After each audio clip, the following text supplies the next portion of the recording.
We're good. Live? Oh, there we go. Ring. Hey guys, welcome to That Pedal Show VCQ Live. Dan here. Mick here. Hello. Welcome on this Monday. Indeed. This October Monday. Are you not? Can you not see any of the comments, Dan? Not presently, but I'll be able to. I'll be able to shortly. Welcome. Here we go. It's good. Welcome. Tony Brooks first on today. Is it nearly 5 p.m. already? Yes, it is. Brent Porter, good morning from Utah. Hello, Utah. Who else have we got? From Malaysia, says Dark Cloud. Bart Hendricks from Belgium. You know what? I can really hear the reverb off the top of that stool. Yeah. That's madness. Madness, I tell you. To put that over there. Oh, man. Too much stool verb.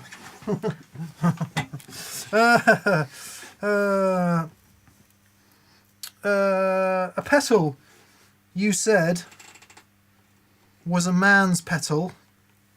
The JHS Superbolt. How about you guys play that beast and follow up on it? Says 4 through strings.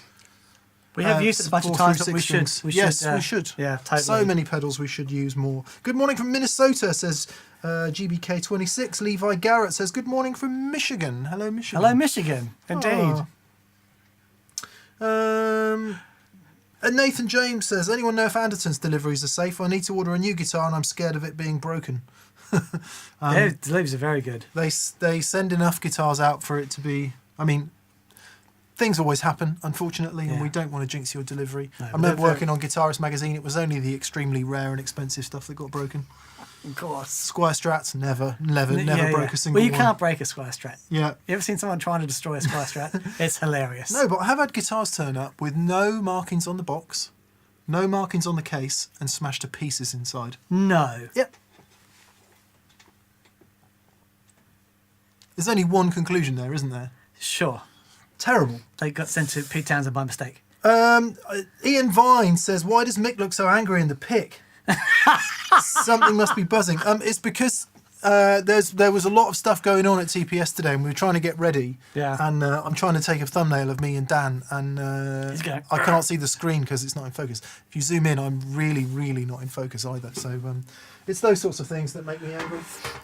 I'm concerned, generally. How are we for exposure? It looks a bit over to me. I'm going to give it a bit of that and bring us back a bit. Nice. Very nice. New Sony A7 S3. Indeed. Camera for one of the new pedal show cameras. It won't make any difference to the live stream, but let's pretend it does. Yeah, let's pretend it does. Yeah. It's nice. Been playing with it.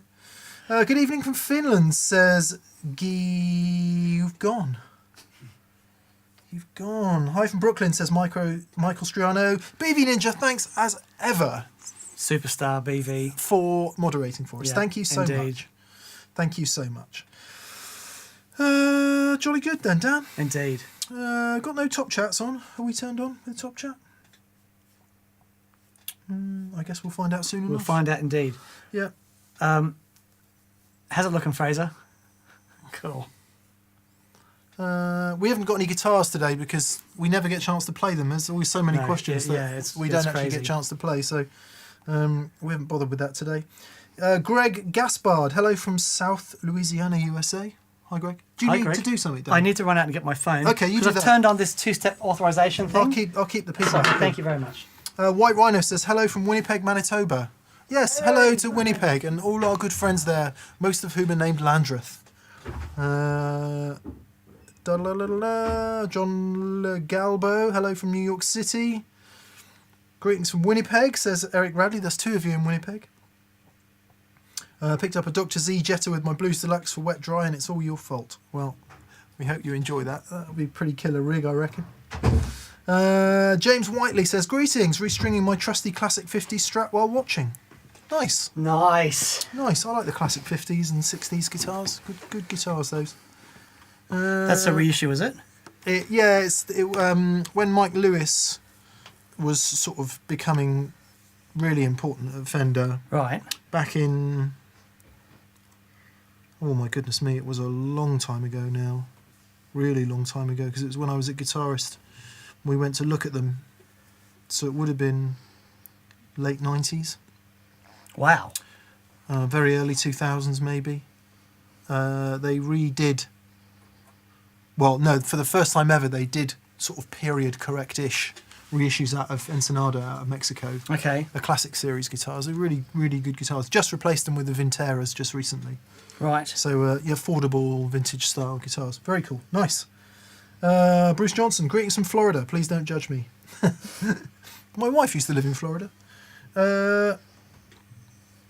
Hello from Minnesota, says Maniacal Lion. Rockford Santa Cruz says evening, everyone. Oh, we're all on. Brooklyn, Michael Strano mentioned you. Salutations from Muscle Shoals, Alabama. Frankie Holt. Sweet home, Muscle Shoals. Larry North, hello from Cambridge. Is that Cambridge, UK, or is that Cambridge, USA? Yeah. Yeah. That's down south as well, isn't it? I don't know, actually. Dallas, Texas, says Stephen Alva. Wow, awesome, awesome, awesome.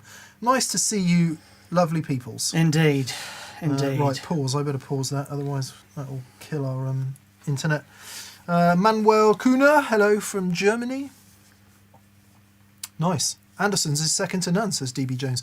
Actually, Anderson's are second to none. This week we were selling the Keeley D&M Drive Label Maker edition, and Lee and Pete made a blinking hilarious video. I was wetting myself. Of printing their own labels, and they put that pedal up for sale for 300 quid and gave the money to Teenage Cancer Trust. Dan and I are going to do the same thing. We've got one that doesn't have any labels on, so inspired by Lee and Pete, we're going to do the same thing, make a little video, and we'll sell it for 300 quid, and we will give that money to Teenage Cancer Trust. Very good.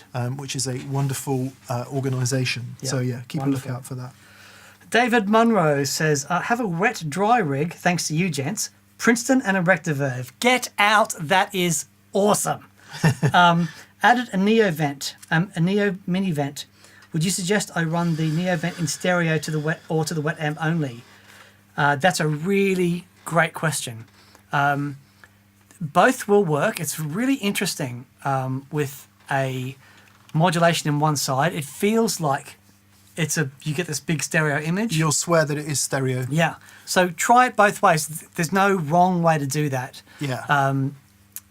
I have had personally really great results running it wet dry, only having it on one side. Yeah. Because you still get that direct from the dry side. I kind of prefer it wet dry, because unless you want absolutely, overtaking rotary speaker, so your whole sound is completely engulfed in rotary speaker, which can be a truly wonderful thing. Yeah.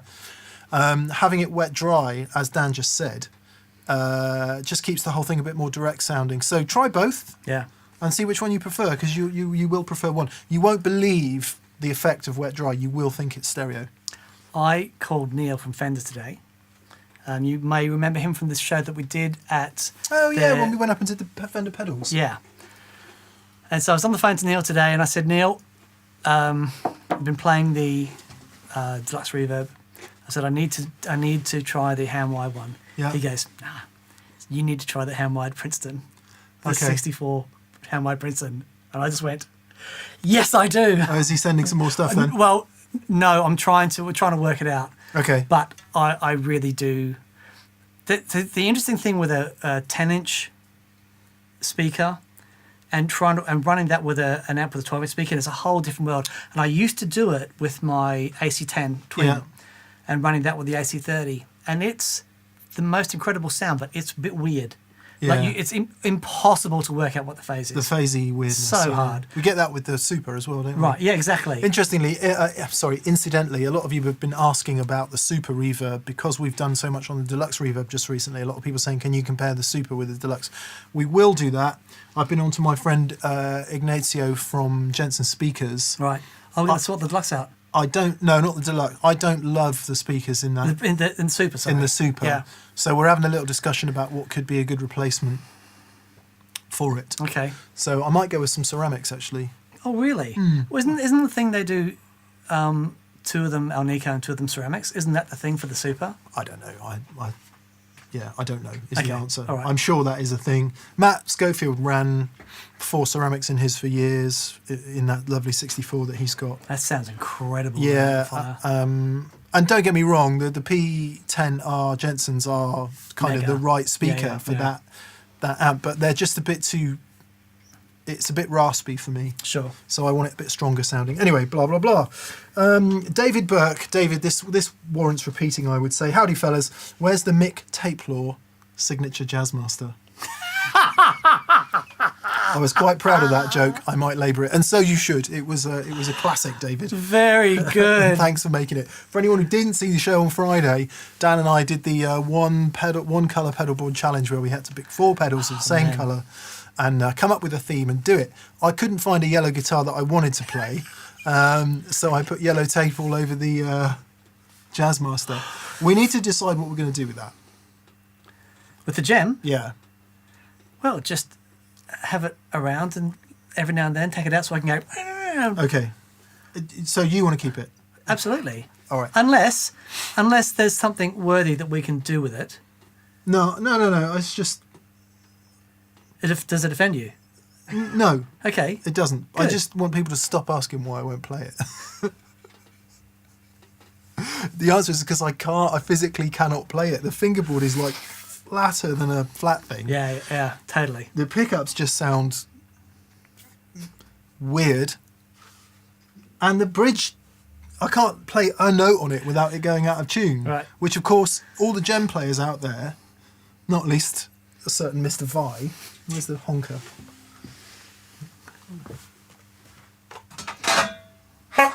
All manage it with aplomb. Yeah, sure. And great musical superbness.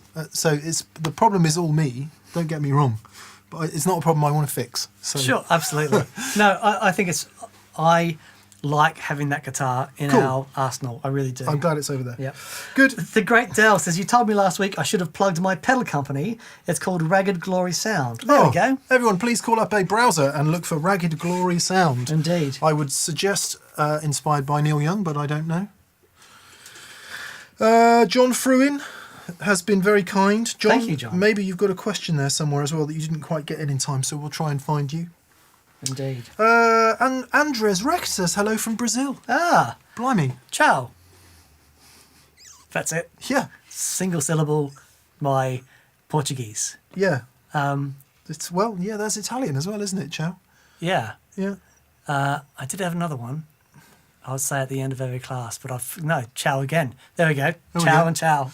Rob Multilingual. Rob B 543 says, anyone else been hunting for a golden fleece after Friday's video? I can't find any in the UK at the moment. Mythos Golden Fleece. Incredible. Yeah, really, really cool pedal. So no doubt there'll be more at some point. Yeah. When Zach came on the show for Mythos, and it's not the Fano guitar. What's it called? Yeah. Designed by Dennis Fano. It's called the Novo. Thanks, Novo. Fraser. Thank you from young, undestroyed minds, Fraser. Novo guitars. That guitar was astounding, but the Chupacabra, that thing has rocked my world. It's really cool. It's so great. Very cool. The Only Larson says, have you ever played Jet City amps? I have. Jet City was an interesting brand. I don't even know if it still exists, where they would team up with someone like Mike Soldano or various famous amp designers down the year and make a cost-effective tube amp. Mm-hmm. I don't know where they were built. I have my suspicions, but I don't know. Yeah, I did. I reviewed some of them, Guitarist magazine, and was pretty impressed. Oh, cool. From what I can remember. I don't know if they're still around. Awesome. Yeah. NH says hello from the Treasure Coast of Florida. Patiently waiting for my D&M drive to arrive. Well, thank you for buying one. Thank you very much. Yeah. Thank you very much. That's very kind. Yeah. Right. So Brian Tobia. He says, congrats to Dan on the G3 release. Thank you very much, mate. I spied a CXM 1978 in the video. I'm on the fence given the price tag. Thoughts? Any chance of a sound sample? How much is it? They're really... It's like 800 or 900. Is it more than the Overdrive? Yeah. It is. Brian, I was honoured enough. Dan asked me to play the guitar on that. So when he says, and this is G2, 3, and then there's a bit of fiddly, and then some lovely chords come in. The lovely chords is that CXM 78. I literally plugged it in, and it sounded like a choir of angels, and I didn't touch it. I just turned the mix up a bit. So, a couple of things about the pedal. Let me get it so you can see. It's the only reverb pedal I've ever wanted to own. That's the truth. Yeah. So, here's a comparison.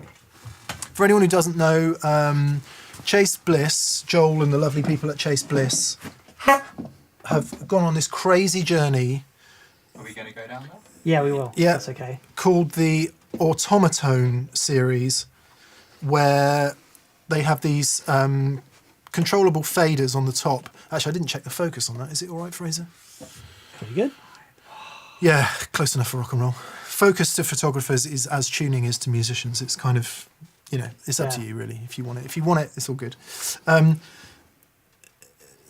And the first one we saw was the overdrive preamp thing. Yes. They have also done a reverb. You'll know this. If you like TPS, you'll know this already. Yeah, but just in case you're catching up, here's the reverb. Yeah, there's the overdrive. But this is the reverb. And Meris have done the reverb. Right? Meris have done the reverb. So, any regular viewers will know that the Meris reverb, when I played that, I forget what video I was in, but it was like my favourite pedal reverb. It just sounded epic. And when I heard that they were teaming up with Joel to do this, I got very excited. And I've been hounding Joel since I heard about it, that, please, I just want one. And I am blown away by it. There's a strong chance that I may never need another reverb pedal. It's just epic. I love it. Yeah, so it's based on an old Lexicon, is it? Yes. Yeah. The 480 or the 224? 224. 224, which is very famous studio reverb down the years. And it just sounds Mega. So mega. They've done such a great job. We'll do a show on it, obviously, because having made such bold claims, you need to hear it against things like the Big Sky and some other stuff. So we will do a show on it. And to answer your question, Brian, yes, we'll include it in a show. But if you want to hear it, listen to that the Dan's G3 vid, because the main chord guitars are soaked in that. Yeah. It's great. For me, what it does is the same thing that the Meris does. It doesn't sound like a reverb effect. Yeah. It just sits in the sound. It sits, it just, man. And following that, Robert Purdy says, I'm looking for an inexpensive reverb that has shimmer, that has shimmer and other ambient effects suggestions. Got to be the TC Hall of Fame, hasn't it? Yeah, that's great. TC Electronic Hall of Fame, yeah. They do a mini one into which you can beam tone print presets, or they do one with 4 knobs on where you can change it from the top panel. And I would say, as far as decently priced, good quality, decent brand pedal goes, then that is it. I dare say some of the more cost-effective mini pedals do have some of those algorithms in. Right. There's a reverb in the Tone City line, maybe, but I don't know it well enough to recommend it. So, sure. If you need shimmer, the great thing about the Hall of Fame 2, because I think the original one doesn't have shimmer, does it? But the Hall of Fame 2 has got this expression foot switch. Yeah. So you can put the shimmer effect on the expression, and you can sort of use the foot switch as an expression pedal. It's pressure sensitive. It is so clever. Really cool, yeah. So you don't need an external expression pedal. It's the built into the foot switch. The switch itself, yeah. Great. Very cool. Great. Brian Silengo. Hi, Brian, and thank you for that. Show. Dan, I'm pumped for the treble boost update show. Good. Have you tried the new Kingtone Jesse Davey Rise Germanium treble booster? No, I haven't. I didn't know he had one. It's getting exciting, the treble booster world, isn't it? I am astounded by what I've found. So I'm building a new rig. I've got a new project that's coming up. So I'm going to be building a new rig based around G3, and these two are on there. But I have been using for years. It's here. Let me get it. Rhett Shaw's in the house. Hey! Hello, Rhett. Thanks for joining us. Rhett's dry wig prototypes. Dry wig. So I've been using this for the longest time. This is a plosive May treble booster, and my dear friend and ex band member Dave Gregory put me onto this. That's for Dave Gregory. That's for Dave Gregory. That's for Brian May. And so, you met Brian May? Yeah. Oh, far out. So, and this has this like 7 position capacitor array, which just basically changes the size of the capacitor on the input. And it's a really simple thing, but I've never heard another treble booster that sounds like it. Now, I was in contact with the guy from Plosive for a long time, and then he disappeared. Never just uncontactable. Best not to talk about that. Let's leave it unsolved. The globule on a drum set. You can't dust for vomit. Can't dust for vomit. Yeah. So I was on a search because that has become a little bit sensitive. So I've been on a search for ages to find a treble booster. I found the Dirty Mac from Pig Dog Electronics, which has sort of blown my mind. But also the R2R Electronics one, which is similar to that, but has all the vintage loveliness. So I thought, okay, I'm going to grab some treble boosters, and I'm going to find the one. Simon Jarrett's sending us one as well. Amazing. Simon deserves a honk. So yes, and since I've been on this journey looking for one, there is so many out there now. It's unbelievable. Funny, isn't it? A bit like fuzz pedals, I guess. Yeah. Ostensibly an incredibly simple circuit. Yeah. And yet there's millions out there. Yep. Beat Lettuce says Fender Marine Layer Reverb. He says Robert actually, but maybe the guy was called Robert. Fender Marine Layer Reverb, which it has got whole room and special, and I'm assuming special in one of those 2 modes there is going to be a shimmer. Okay. All of these pedals are good. All of the Fender pedals are really good value for money and all sound good. Shout out to Stan, designer of Stan! them. Yeah. Stan, Dan, deliver. I understand what you're saying. Sean Walker says, hello from Texas, guys. Hello, Sean. What picks and cables do you recommend? I've been using Dunlop Jazz 3 for years now, wondering what else is good. Okay. I was using Dunlop Jazz 3s for years as well, and they are great. When I first started doing the show with Mick, I think with the Dunlop Jazz 3, they're so good for precise picking and things. But I always found that, like we'd play the same rig, Mick and I would be playing the same rig, and his notes just always sounded bigger than mine. And there's a lot of it. There's not a lot that you can. But a lot of it, there's not a lot you can do about it. However, I tried using Mick's pick, and it made the world of difference. I had to adjust quite a lot to it. It's a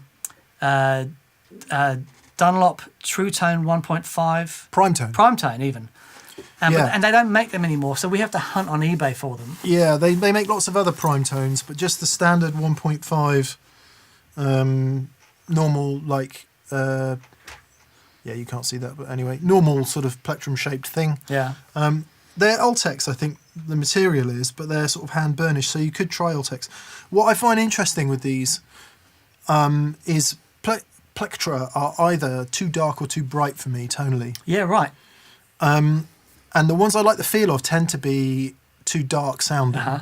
And the ones that I like the sound of, I don't like the feel of. Sure, okay. This is the perfect, for me anyway, the perfect midpoint. And actually, if you listen to it compared to other plectra, it's got a really high-pitched, quite brittle sound to it. Whereas if you throw a Jazz 3 on the table, it'll go thud. Yeah. And that's my problem with Jazz 3s. I can't get any treble out of them. Yeah. Whereas I can get treble out of this, but it doesn't sound brittle. Yeah. Now, of course, every single person is different. Everyone will prefer a different pick. Actually, here's a question. Because I've always thought, we've never done a show on picks. I've always thought, really? Have we got to the point where we're going to do a show on picks? However, it is the most fascinating subject. Yeah. And it is incredible the difference it makes. So Yeah. if you'd like us, if you don't think that we totally disappeared down the wrong hole to do a show on picks, let us know if you're up for that. Also, let us know if you're not up for that. The people that I admire are people like Danish Pete, who just pick up anything, 76 Ernie Ball, whatever, the Grandma's doily, and you know, Paul Gilbert, just a normal pick, and sounds completely off the scale, amazing. But he uses doesn't use the pick side, he uses the corner side. Paul Gilbert? No, Danish Pete. Does he? Yeah. Danish Pete, Paul Gilbert. Yeah, nice, interesting. Cables, Dan and I are both fans of the German brand Klotz cables, and the one we both like a lot, very much so, for its combination of decent level of capacitance, robust build, and just having used them for years and years, is the Rio Grande. Yes. We both really like those cables. They're really great. Klotz Rio Grande. Yeah.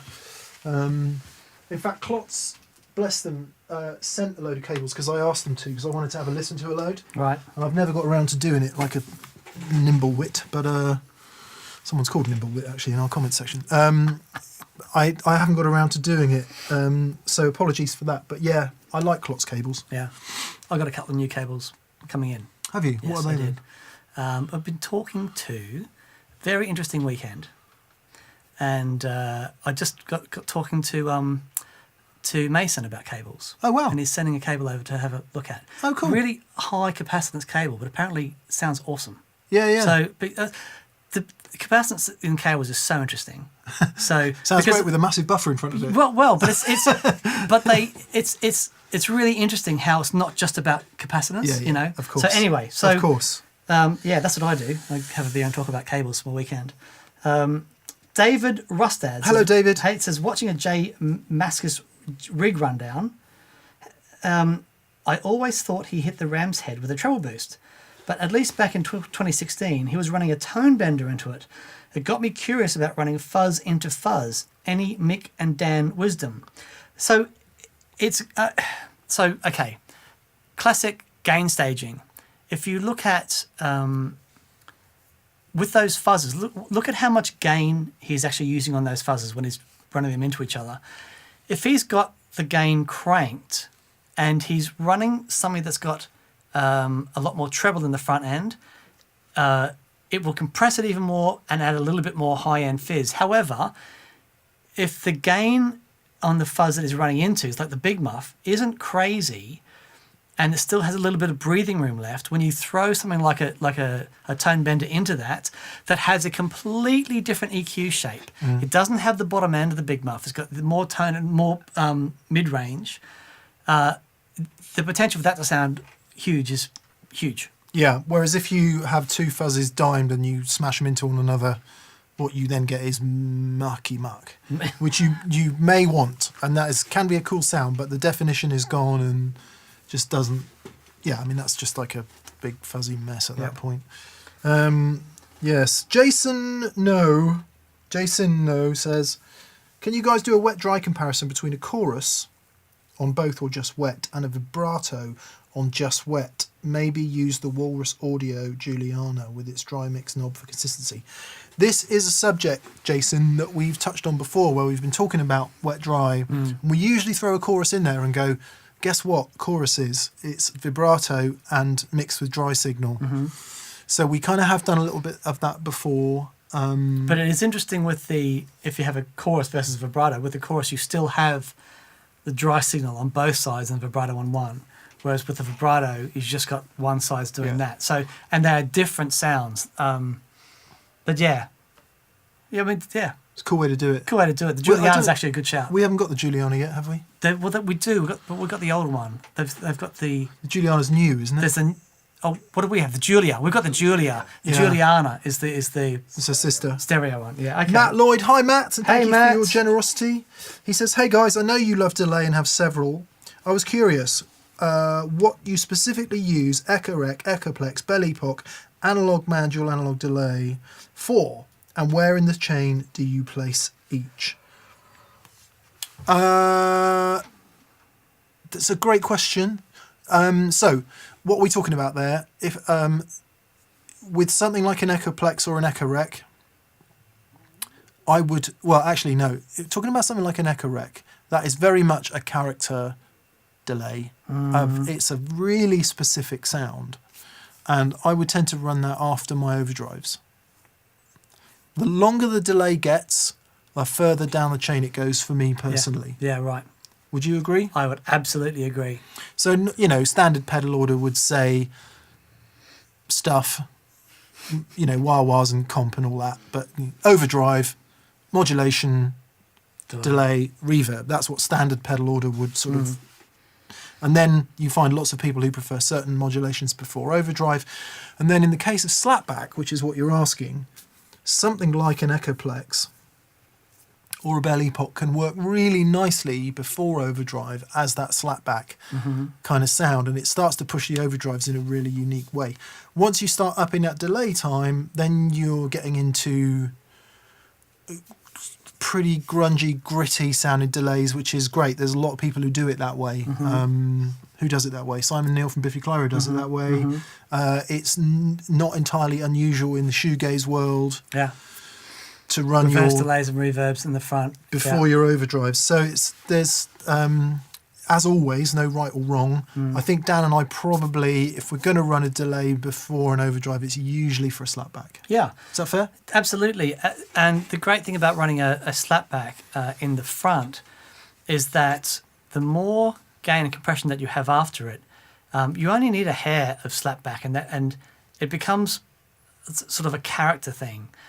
But I remember when we did that show and we put that slap back in front, and it was like you went, there was a real revelation for you, that sound. Such a great sound. Such an amazing sound. Yeah. It doesn't sound like some sort of produced double track thing. It sounds integrated into the sound that slap back in front of the overdrive. I love it. Since Dan has released G3 this week, we should say a massive congratulations to Daniel. I know you don't like talking about the gig rig too much on this here channel, but Dan pulled off something pretty epic this week and launched a new generation of switchers called G3, and there's a smaller one called G3 Atom.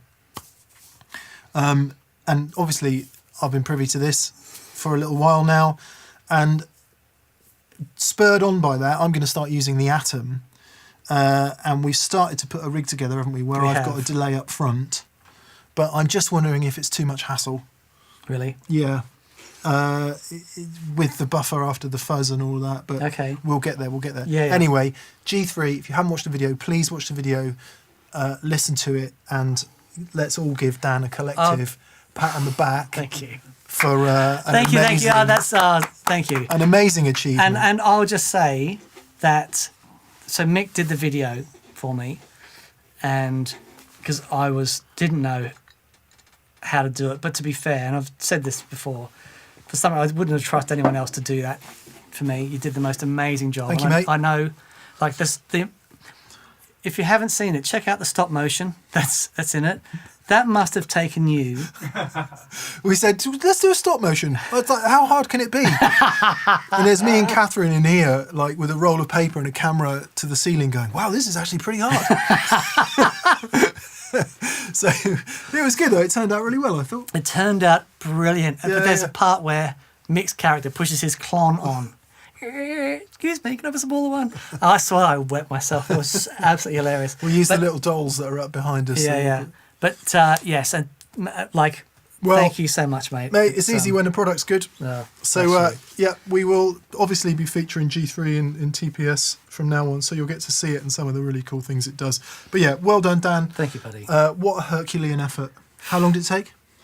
Well, we've been working on it for long, like years and years. But, it's yeah. So yeah, Matt, hopefully that answers your question. The longer and cleaner you want the delays, the more down the end of the signal chain you want. Shorter slapbacks and stuff and character delays can sound cool before overdrives. Yeah. Cool. As a general rule, but as always, there is no right or wrong to this. John Freeman says, I'm hoping to buy a humdinger for hum-free wet-dry goodness. Will the hum return if I recombine the paths into stereo pedals, e.g. DD7 on the end? P.S. I loved your solo down on Paul's channel. I didn't know it was out. What? I did Paul David's got in contact and says, I'm doing this thing. I just want you to improvise over these changes. Oh, cool. And I did it, and I said, who else is going to be on there? He said, who else is on there? Just some absolute legends, like I think Rhett's on there. I think Rick Beato is on there, and I'm like, get out of here! No way! Because I thought, I said, are you sure that you haven't got me confused with Mick? He goes, yeah, you're the guy who plays the Strat, right? Anyway, and so I just did this thing where I basically used an envelope filter, and I split the signal, and I blended the envelope filter in for certain phrases. Oh, cool!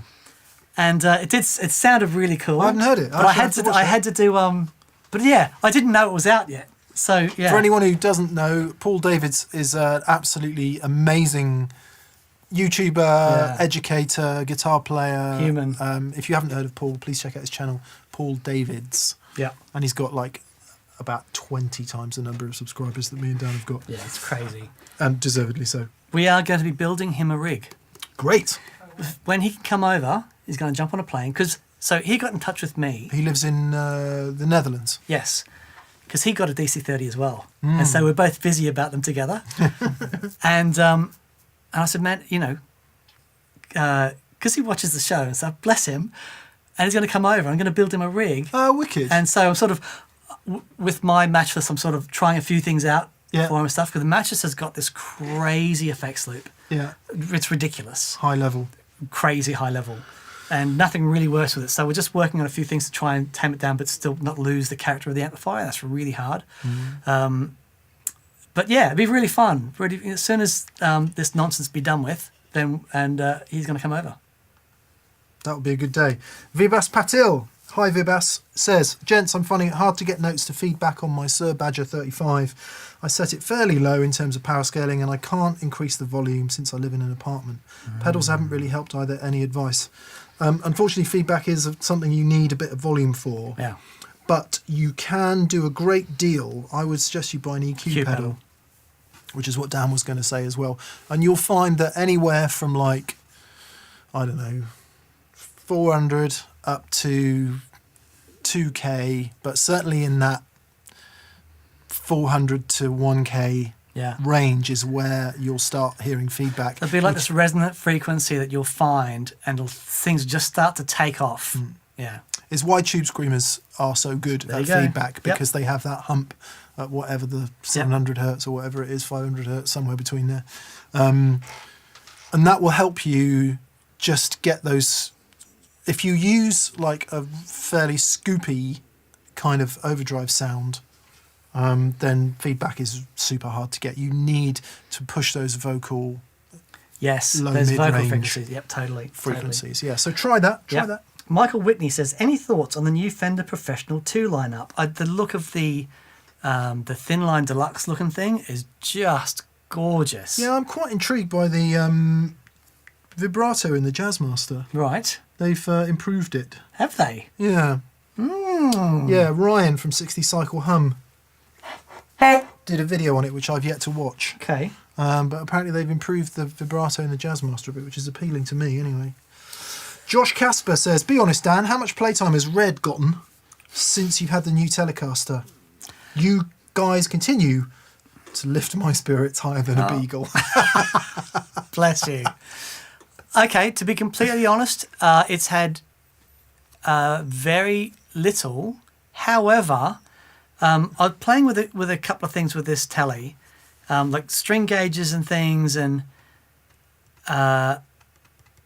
pickups, and so the pickups that are in this are not original to this guitar. They are very old, like older than this guitar. They're old Fenders, but I sort of Ron Ellis. I've got some Ron Ellis's in here now. I've been playing with those, and then something happened. It was sort of a bit weird, and then I realised that because the wiring is so old, it sort of cracked right at the output of this pickup selector, and it was just hanging on.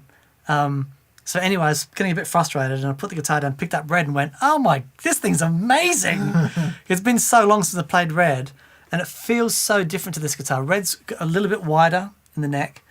There's no lacquer on the back of Red at all, but it was like, okay, this is like proper vintage sounding Telecaster, whereas Red is this beast. Yeah. And I love having both of them. And Red will get more playtime because it's an extraordinary sounding guitar. And they are very different, aren't they? They're so different. It's so mad, you know. You think made out the same stuff. Yeah. With the same shape. Yep. Everything else pretty much the same. How different can they be? They are wildly different. Wildly different. Yeah. But there's definitely a place for both. And also the reason I couldn't, because I was going to sell Butters to fund this, and it came down to it. I just couldn't, because that is just the most extraordinary sounding Butterscotch 52 reissue thing. It's a wonderful guitar. Ah, so good. I've got a really nice one at the moment, but I can't really play it because it's your guitar. Neville's lent me his. Oh, you can play it. 52. It's very nice. It's got a fabulous neck. Right. Really great. Hayden, John, oh, sorry. Go on. Hayden CGS says, "Hey guys, would you be willing to do a show on the differences between Class A and Class AB amps and the misconceptions therein?"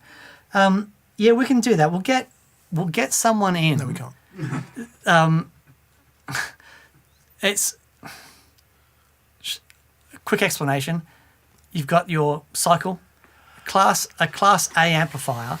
The valve. You can have a single-ended Class A amplifier, and that one valve is amplifying the whole wave cycle. Whereas a Class AB amplifier, you've got pairs of valves, and one valve is doing one half the cycle, the other valve is in the other half of the cycle, and that's where you get your biasing and getting all that matched up. Did you say push pull? Did you say push pull? Push pull is another thing for the Class AB. You got, you know, the same as that, push pull. But I really want to do a show on power amps, and so but I want to get someone in. Yeah, I think if you're. So it's often said that a Vox AC30 is Class A. It's not. No, it's cathode biased. Yeah. And if it's run flat out, it can get Class A, but it's still... So there are all these terms, and I think people get hung up on it a lot, and it just doesn't matter. No. Really. Now, there'll be audio people screaming, saying it really does matter, but there's so much else that happens. It's a bit like talking about germanium transistors and going, what does this germanium transistor sound like? Well, it sounds like this if you can take it out of that exact pedal and put another one back in that exact pedal. Yep. Because everything else makes a difference as well. And it's so true of amps, whether you're talking about, you know, different valves. Dan introduced another technical term there, cathode biased or fixed bias, et cetera, output transformers, speakers, all the rest of it. So these things that we tend to associate with these terms actually usually mean a collective of features. Of course. Yep. Which involve all those other things. So an AC30 sounds the way it does, not just because it's cathode biased, but because of everything else that's happening in the amp as well. Yeah. It would be really hard to do a show on that, I think. Yeah. It's much more a physics lesson than a can you hear the difference thing. Sure. Isn't it? Yeah, I just, you know, put it some 6v6s. Who makes that amplifier that you can just stick any old power tubes in? I've got one sat out there, a Matamp C7, single-ended, Class A. But so you can stick anything in there. You pull as long as it's an octal. Yeah. But you can't put a class. You can't put two. There is an amplifier that you can actually stick in. Anyway, mismatched tubes. All that stuff. Yeah. Well, there's Victory did the V10 Baron amp, which you could mix octal and novel tubes and blend them. Anyway. Yes. John Redding says, my amp has a 40 watt and a 4 watt mode. Nice. Would pushing the 4 watt to the sweet spot sound different to using an attenuator to push the 40 watts to the same spot and dB level? Depends on the attenuator. Yes, it will sound different because the attenuator is not the same as what's happening in the amp. Yeah. And yeah, it will sound different. Not necessarily better or worse. It might sound awesome with the attenuator. Yes, it depends how it's getting from 40 to 4 watts. Lots of amps just use a reduction in voltage. I believe that's what power scaling is about in part, where you're actually reducing the power of the amp by reducing the internal voltage of it. Yeah. Whereas an attenuator is doing the attenuation after the output transformer and the output valves are doing their thing. So it is aesthetically capturing more of the picture. Different. Yeah. Yes. Totally. Yeah. Totally. How much you can perceive that, of course, is a whole other question. John Washington says Dunlop should do a TPS pick. I agree. We did talk about it for a minute Yeah, there. it'd be so good. Yeah. Red Rover and the something Game Cat. Good morning. Happy to finally catch a show live. Thank you. Thank Red you. Rover. A question for the creamy Dumble type tone: Gladio or Twimble or Vertex pedals? Do they have stacking potential? I'm playing a 335.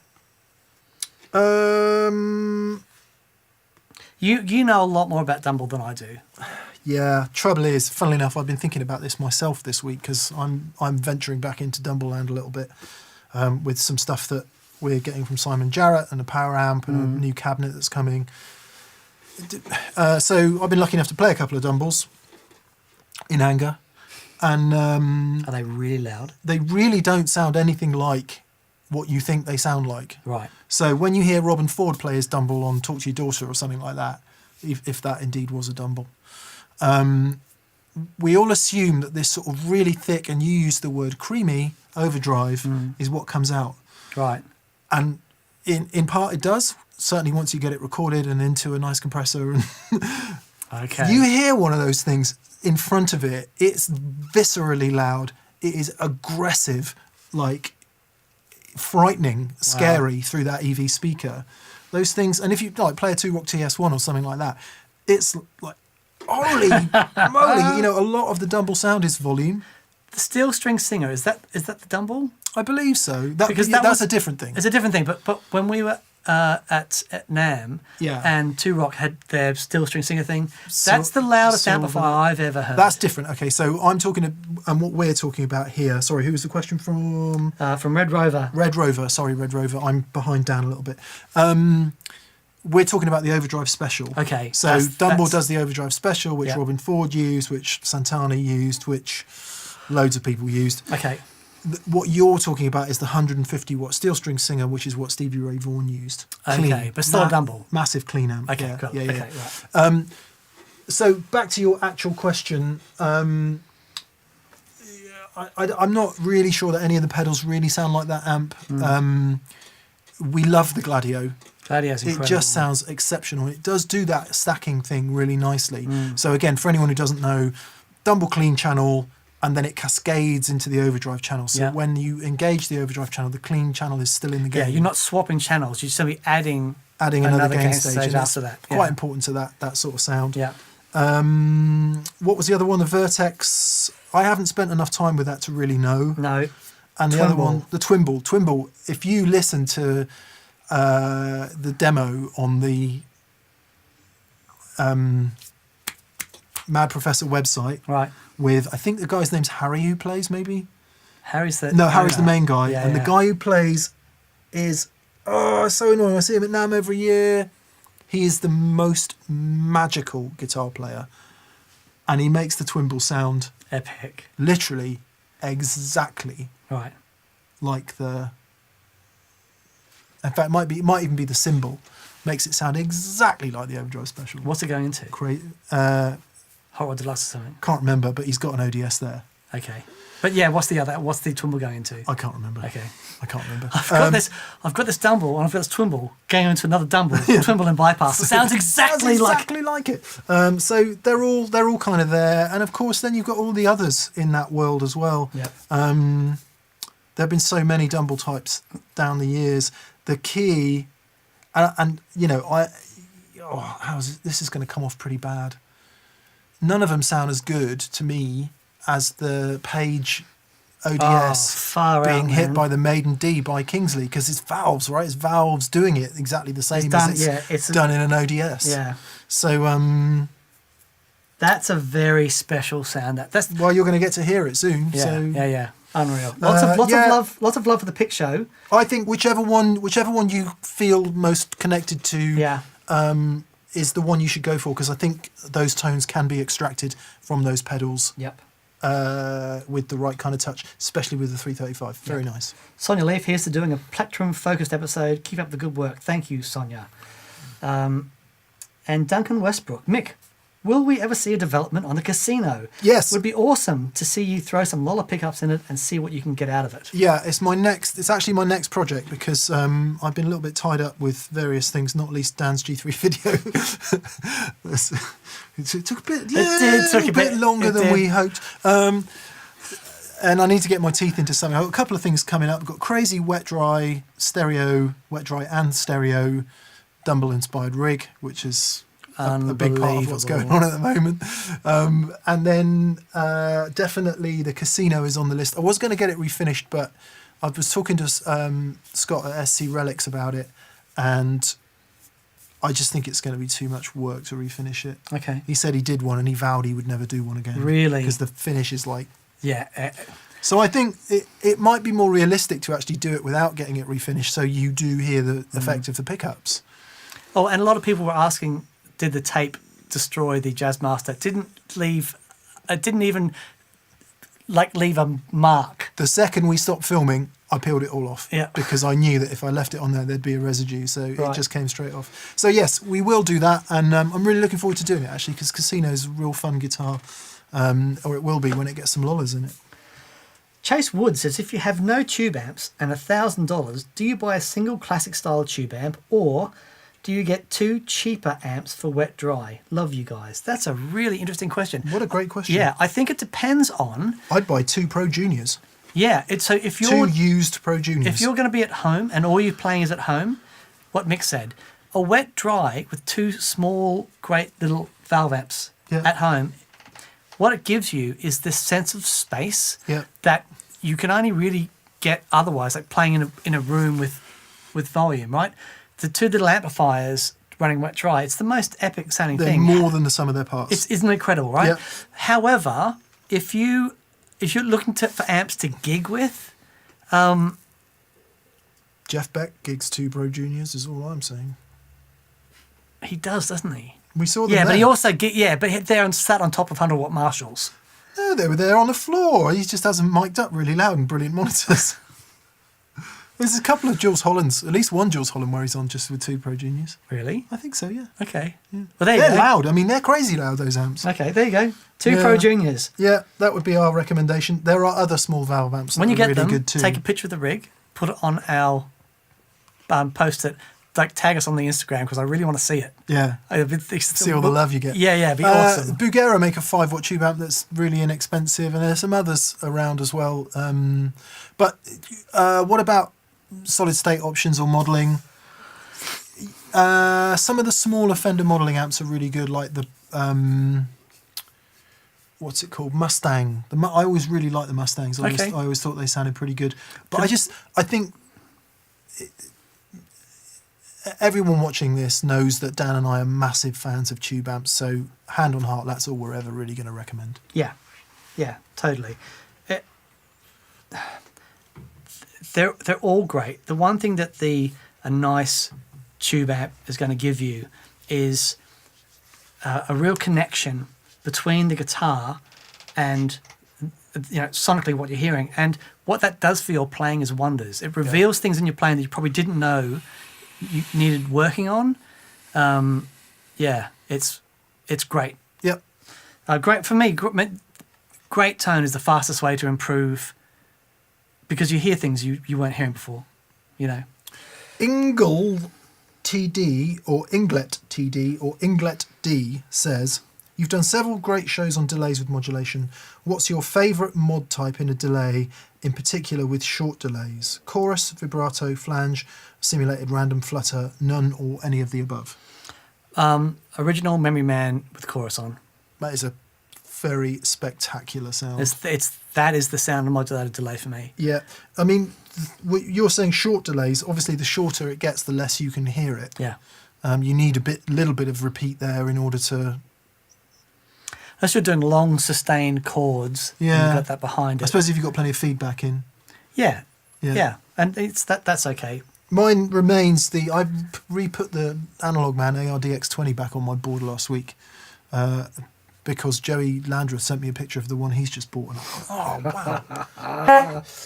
And it's the best sounding delay pedal I own. Yep. Full stop. So Mike posted a picture of you and me in his shop.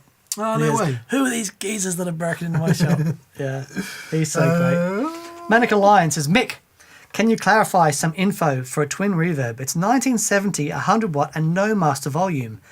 All the info is drip edge and mostly skips to later 70s. 1970, 100 watt and no master volume. So it's still a silver face then? Yeah, it's transition. So those transitions, don't they still have the blackface circuit in them? I don't know enough to talk about this confidently. Okay. Is the truth. What we do know, sort of, what the folklore about the amps is that they changed in steps over the years, and the big steps came, you can Wikipedia this, but it sounds like that's sort of maybe something in the transition.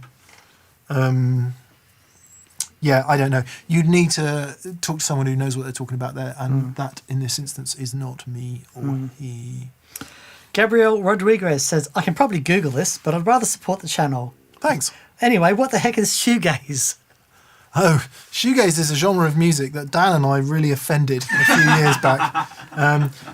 We thought we'd have a light-hearted look at what shoegaze might be. Don't do light-hearted with shoegaze. Never do light-hearted with music that people love dearly in their hearts. And we got, quite rightly, kicked down the road for it.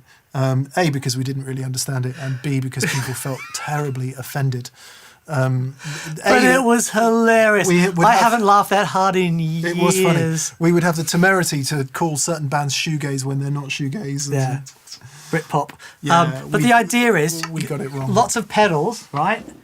And they're playing and looking down. Oh yeah, it's called shoegaze because they're looking at their feet, not the audience. Yeah, that's what it is. Who are the big shoegaze bands? Slow Dive? Slow Dive is a big one. What's the one our man's in? My Bloody Valentine, is that another big one? Bloody Valentine. Such an... Kevin Shields, what band was he in? Was he in My Bloody Valentine? That's him. Yeah. So those two bands, and we won't go any further. Yeah. Because we did say a lot of other bands might be in the shoegaze genre, and they're really not. Andy Milne says, Dan Mick, have you heard the Marcus King Band and talked any more to Kurt Rosenwinkel? Looking forward to G3. Thank you, Andy. I have been in contact with Kurt Rosenwinkel, and next time he is on tour, he's coming on the show. If you haven't heard Kurt Rosenwinkel, the man is a titan amongst modern jazz musicians. He's pretty good at playing the guitar. I would say he changed the game for modern jazz guitar players. Absolutely. Well, Paul Stacey loves him, doesn't he? Yeah. Well, Paul Stacey's done. I think he did the last album, produced his last album, but he is. There's a tune called Zhivago. I think it's just Zhivago on YouTube, and just seeing him play that, and that's a really old one, but that's how I first got into him. Blew my mind. But if you go to a Kurt Rosenwinkel gig, you'll see Eric Clapton in the audience, and Robin Ford, and all this. They're all like, he's a guitar player. He's a guitar player, is he? Yeah, he's the guy they go and see. Are all those notes on his guitar that aren't on my guitar? Is he that guy? He steals notes from people's guitars. Does he? That's how he does it, yeah. DJM Check says, Dan, congrats on the G3. Oh, thank you. Just received my Label Maker D&M drive. Excellent. Best drive I own, and I own a lot of drives. Well, thank you, DJM Check. Any chance of an M1D1 capable D&M? If so, can you make it yellow? The answer to that is no. No, we wouldn't put MIDI in the D&M drive. However, you can split the two sides via TRS, and if you have a programmable loop switcher, such as the Gig Rig G3 or G3 Atom or G2, you can program it to make those changes for you. Indeed. That's very handy. Sandholm Leather says, hi guys, greetings from Minneapolis. We were in Minneapolis, weren't we? We did go to Minneapolis, yes. Yes. To see the sadly no longer with us Riff City guitar. Yes, and also spent a wonderful evening with Joel. Yes, Joel Corti and Evan Sexy. Evan Sexy. It was awesome. Says, I finally got the day off from the day job so I can get onto one of these VCQs live. Just wanted to say thanks for the continued inspiration. That's so kind. Thank you. You're so welcome. So welcome. Gordon Rankin. Hey, Gordon. Hey, nice Gordon. to hear from you. Guys, thanks for the show. I left the bubble last weekend to a charity music event for paediatric cancer research. My first live show since March. Wow. Most of my bands I billed for. Tons of fun. Fantastic. That's really cool. Man, I tell you what, as soon as gigs start happening again, I think people need to go nuts. I know that I'm going to go and see everything I possibly can. Yeah. Because I'll never take it for granted again. Yeah, I hope so. I think when lockdown kicked off, Catherine and I just took it a bit easier and did things like 8 meals every day and did less than 12 hours of work every day, got more than 4 hours of sleep every day. And we said, wow, we could continue that.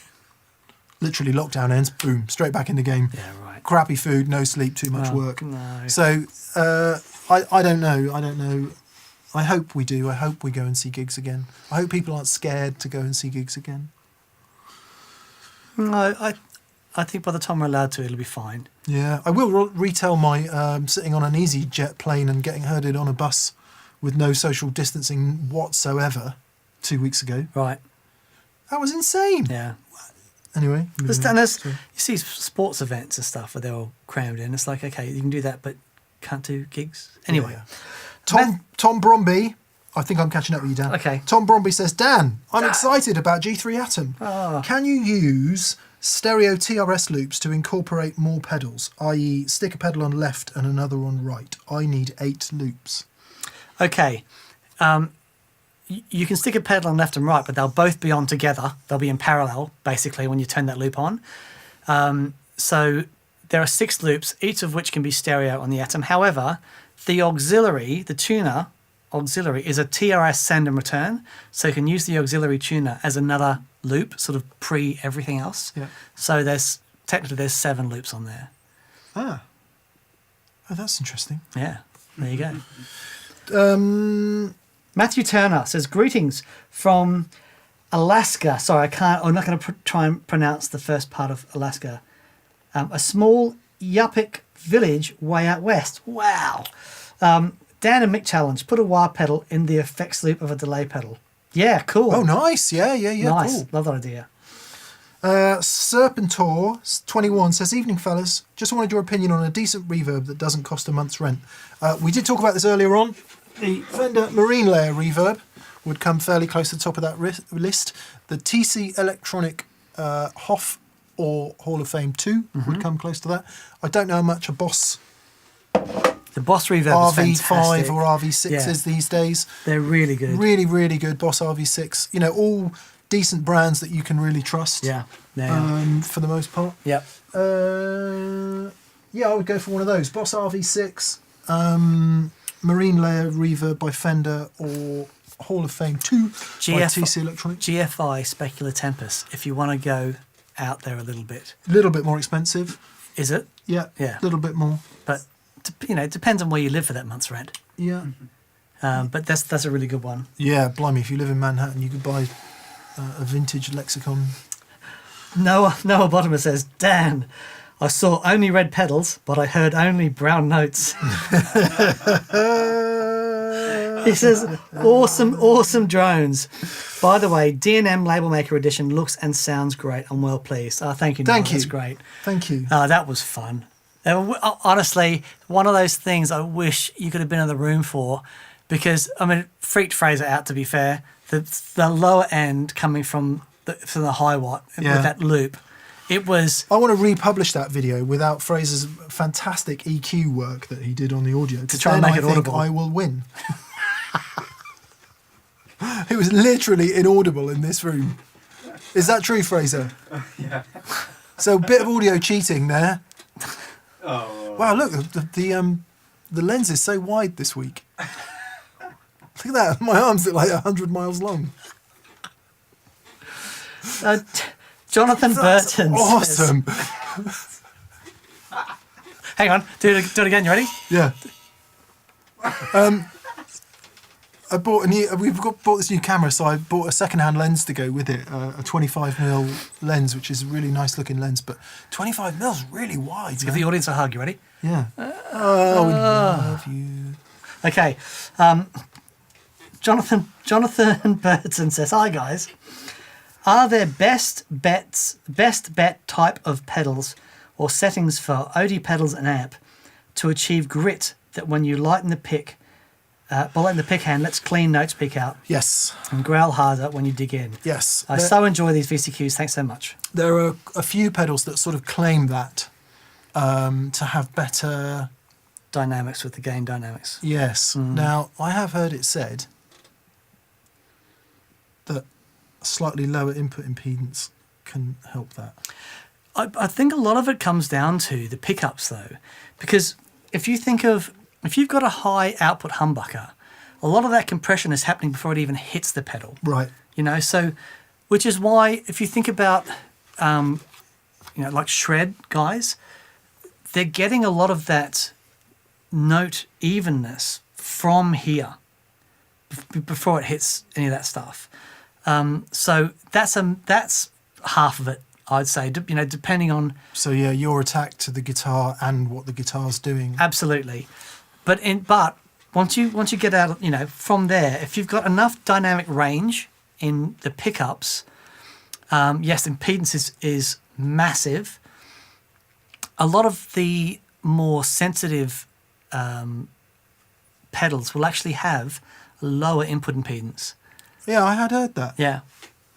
So, there's that dynamic between the pickups again and the I'm trying to think stage. of some examples, because there have been a few that have been kind of notable for that. I think the full tone plimsoll, right, is definitely pretty dynamic off the wrist there. The Love Pedal Eternity, yeah, is amazing for that. Love Pedal Eternity. What about the J Rocket Touch Overdrive? Oh yeah, there you go. I think that's one. That's a really good one. What about any of our classic overdrives, Dan? Anything that you can think of? Blues Driver, actually.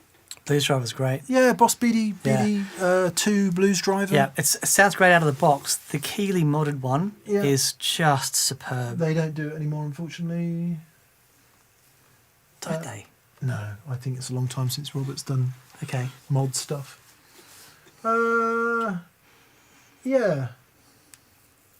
Yes, if you search for, kind of touch sensitive overdrives, you'll find that some sell themselves on that. Yep. Ben Keane, after 40 years of covers bands, I'm finally in a band where I can sound like me. Thank you for the inspiration in the Tone Quest wormhole.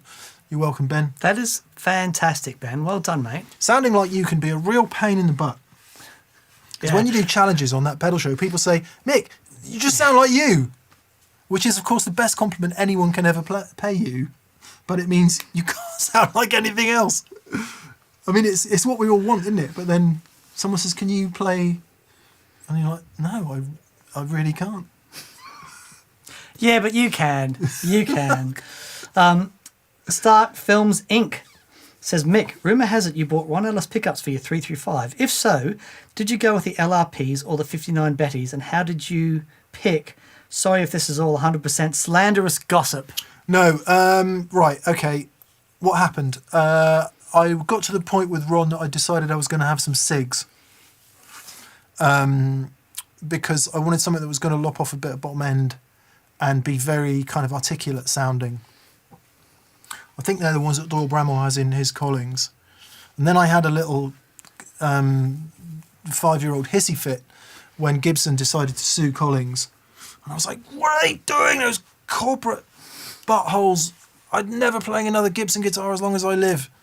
And felt like that for about 3 weeks and told Ron, don't send me any pickups for that guitar. I'm going to sell it. Right.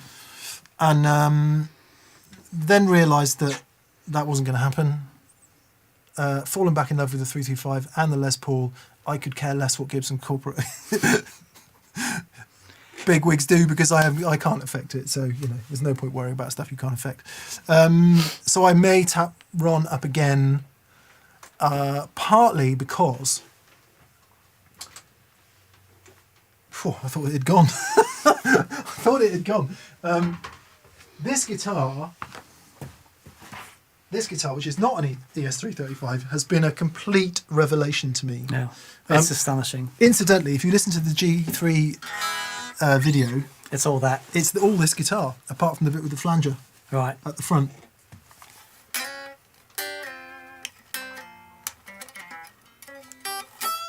There you go. That's the one. There's a little bit of Mr. Simon Jarrett. Simon Jarrett coming out there. Completely off him. That's very good. Very nice. And the articulacy and speaking voice that this guitar has in terms of how it presents notes. Don't listen to him. I still love you. I've never had a Les Paul or heard a Les Paul that's like it. Don't get me wrong, it really isn't for everyone. Lots of people really don't like their Les Pauls to sound like this because they prefer a bit more power and a bit more poke. But for me, it's perfect. It's an astonishing guitar.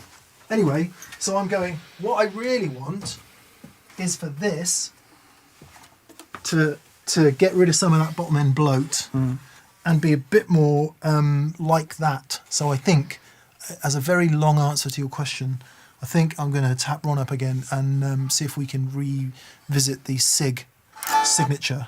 I don't know if he might have changed the name of them, but they were what he called the signatures, so the ones I'm going to go for. Interesting. Very interesting. David Down says, I apologise if it's been covered. Dan, does G3 Atom have stereo to mono summing? I like to leave Strymon Flint internal switch to stereo. Congrats.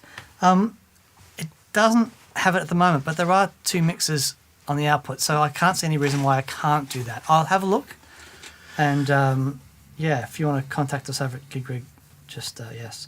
And Jay Yelton says, Dan, I prefer red. Just saying, red's amazing.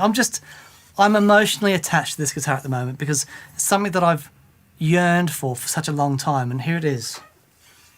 It's sat warm on my lap. Zoot Allure says, I'm running a dry AC30 and a wet Marshall Origin 20 delay reverb from Achille Caverns. Thoughts on using the AC30's trem and reverb on the dry side? Do it. Yes. Absolutely do it. Yeah. Totally. Amazing. Yeah. So people get very touchy about the term wet dry and get annoyed when it's not strictly wet dry, but what we sort of really mean is dual mono and predominantly wet, predominantly dry. Dan and I tend to run reverb in both amps if the amps in question have it. Sure. Yeah, but like small amount of amp reverb, and then your reverb pedal does your crazy shimmery trails thing. I find it hard to play with that. Just a little bit of reverb I find really helps. I'm using everything drenched in reverb from now on. Yeah. With this. Yeah. Just drenched in reverb. Joel, if you're watching, I have to buy another one. Right. Phil Mingan says, guys, followed your advice and now run my deluxe reverb through a Fryette PS2. Oh, cool. And then use my XLR to my interface. It sounds amazing on 8 without wrecking the China. Wow. Brilliant. Also, would you exchange a Vertex Ultraphonics for a Gladio? I don't know the Ultraphonics. I do know a lot of people really like them. It's single-sided, isn't it, the Ultraphonics? I'm not sure. If the Ultraphonics is one sound, then no, I wouldn't. Because one of the awesome things about the Gladio is that it stacks. And that's a real key part of its sound. If the Ultraphonics is two-sided, I'd have to hear it to make that decision. Sure. Cool. Daniel Webb, great to see you both as always. Nice that you're here, Daniel, and thank you for your generosity. Do you think ToneMaster Deluxe Reverb and Twin Reverb in wet dry would work? Also, check out the Surprise Chef Daylight Savings. Check out Surprise Chef Daylight Savings. Got the LP today and it's great. Surprise Chef, do you know who that is, Fraser? No. Okay, we need to check that out. Thank you for the heads up. Yes, it will work spectacularly well. If they're both ToneMasters, it'll work. If one of them's a normal twin reverb and the other one's a ToneMaster, you'll have a latency problem and they'll... I thought they were both normal, aren't they? Well, he says ToneMaster Deluxe Reverb and Twin Reverb. He doesn't say ToneMaster Twin Reverb. Right. So if you're talking about a ToneMaster Twin Reverb and a ToneMaster Deluxe Reverb... That'd be great. Probably. Assuming that the latency isn't too far out between the two. Yeah. Actually, people think that we overblow this kind of, digital amp, tube amp latency thing. Once you hear it and hear how out of phase it is, it's quite the startling revelation, I would say. We have a special guest coming on the show. Tomorrow. Tomorrow. His guitars are all here. Indeed. Right here by my side.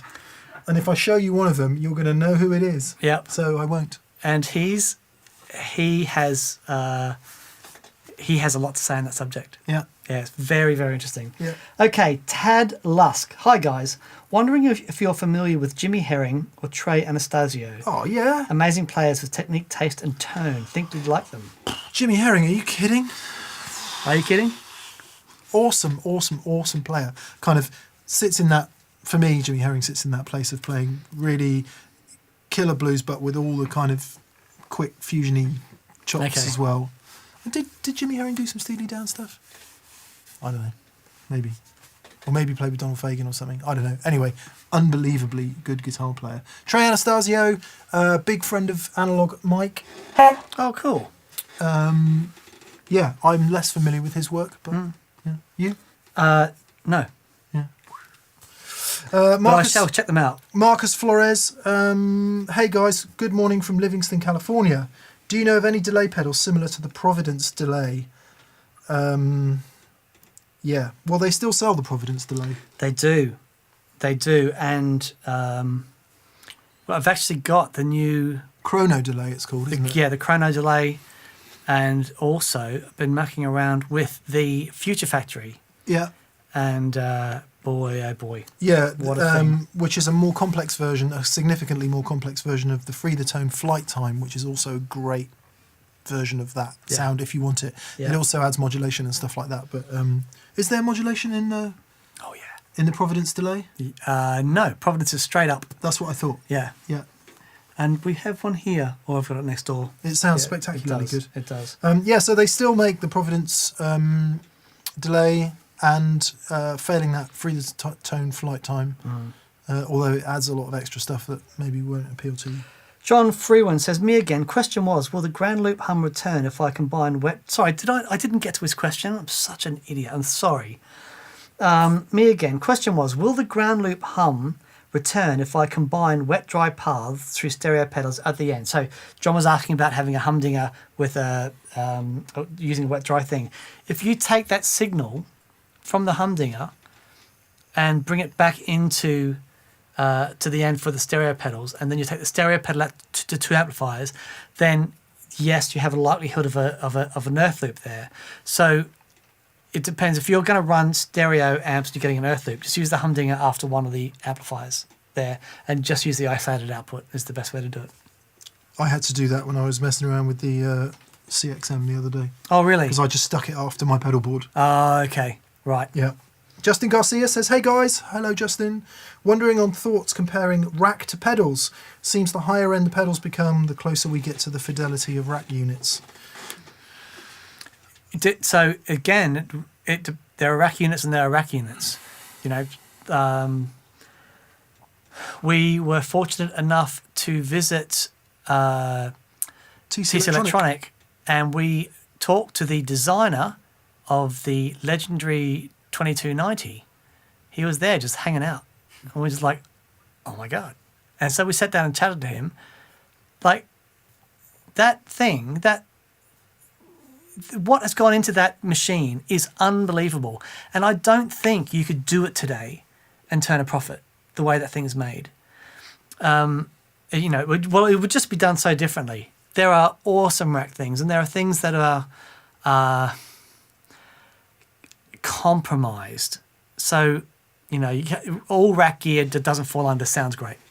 You know, there are some... Oh, there's some horrific stuff. There's some horrific stuff, but there is some absolutely beautiful stuff. Yeah. But yeah, I think your general point stands that the better the pedals become, certainly in terms of power supplies, I think is a big deal. Power supply is massive. You know, getting enough headroom into a pedal to be able to deal with line level and keeping that all huge and lots of fidelity. Yeah, we bang on about it a lot, about headroom inside pedal, but headroom is where your transients exist.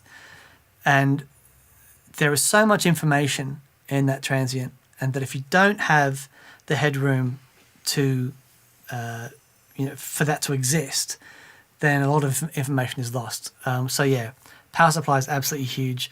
The processing power now has got to a point where they can do, so much, and And yeah, so all those things are combining in these pedals that sound epic. And like I think the CXM is a great example that when you hear that thing, it's like, okay, this really does feel like an old Lexicon Studio Reverb. Yeah. You know, yeah.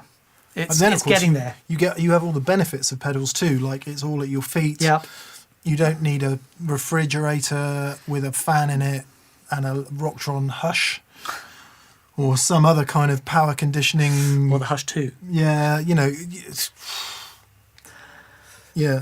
Let alone a generator to run it all. Yeah. Free the internets. Dear Dan and Mick, is that pedal show limited to electric guitars? I like putting synthesizers and drum machines into pedals. Ever thought about doing a show without stringed instruments? Interesting. Yeah, we'd need to get someone in because Dan and I are bad enough at playing the guitar, let alone synths. Oh, I can be rubbish on a keyboard. I'd be very happy to just experiment.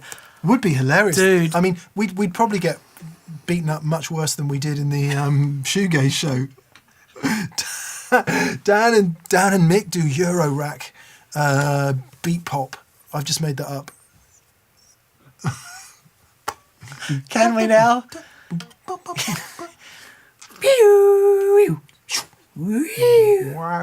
wow, wow,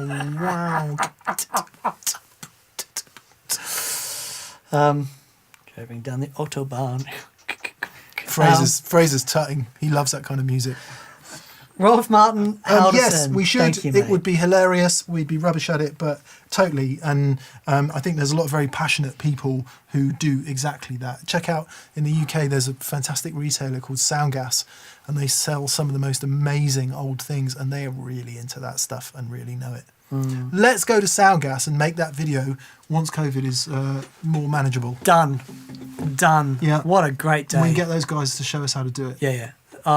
Awesome. Jamie Hill says, have you had phase buffer issues with the echo system in true bypass mode? When I flick it on, mix on 0, I lose something. Sounds like a phase thing, but I'm pretty sure it's in phase with a wet rig. I haven't, but I haven't used it in that context. I found the analog side of the echo system to be really good. Doesn't flip any phase, does it? No. Sometimes when you, for context here, sometimes when you switch, if a pedal has got true bypass or trails mode as its bypass state, sometimes that can flip the phase. Yeah. So I don't know if that is the case in the ecosystem. Yeah, I don't think so, but that is interesting. It's certainly, I can't answer your question. Certainly one for those guys. They're really helpful actually. So yeah, reach out to those guys and they will be able to help you. And Tom Whitmore says, if I run my wet dry as you two would, and then both outs through my DL4 as my looper left and right, would I lose the wet dryness by essentially running both outs as stereo? Cheers for all you two do. Thanks, Tom. So no, because as long as the looper actually, now let me think about this. The DL4, is it true stereo? I think it is, but the DL4 doesn't have an analog dry signal. So if you run it into left and right, you'd be the latency would be the same on either side, so that'd be fine. And you should still get your dry sound out of the left and then your wet sound out of the right, and then you could loop both together. The thing with that is, it's fine to run a stereo looper or reverb or whatever in that system, but it has to be true stereo. It can't be left and right summed at the input and then turned into a stereo effect. Because if any summing happens at the input of that effect, then it's summing the wet and dry together. So it has to be a true stereo pedal. I think the DL4 is. I could be wrong, but I do know the DL4 doesn't have an analog dry through.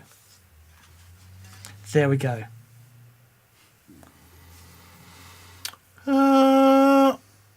I'm curious to know your thoughts on lace sensors, says Matthew Furlong. Do either of you have any experience with them? I have a set in my 94 Strat Deluxe Plus and would love to hear them on the show sometime.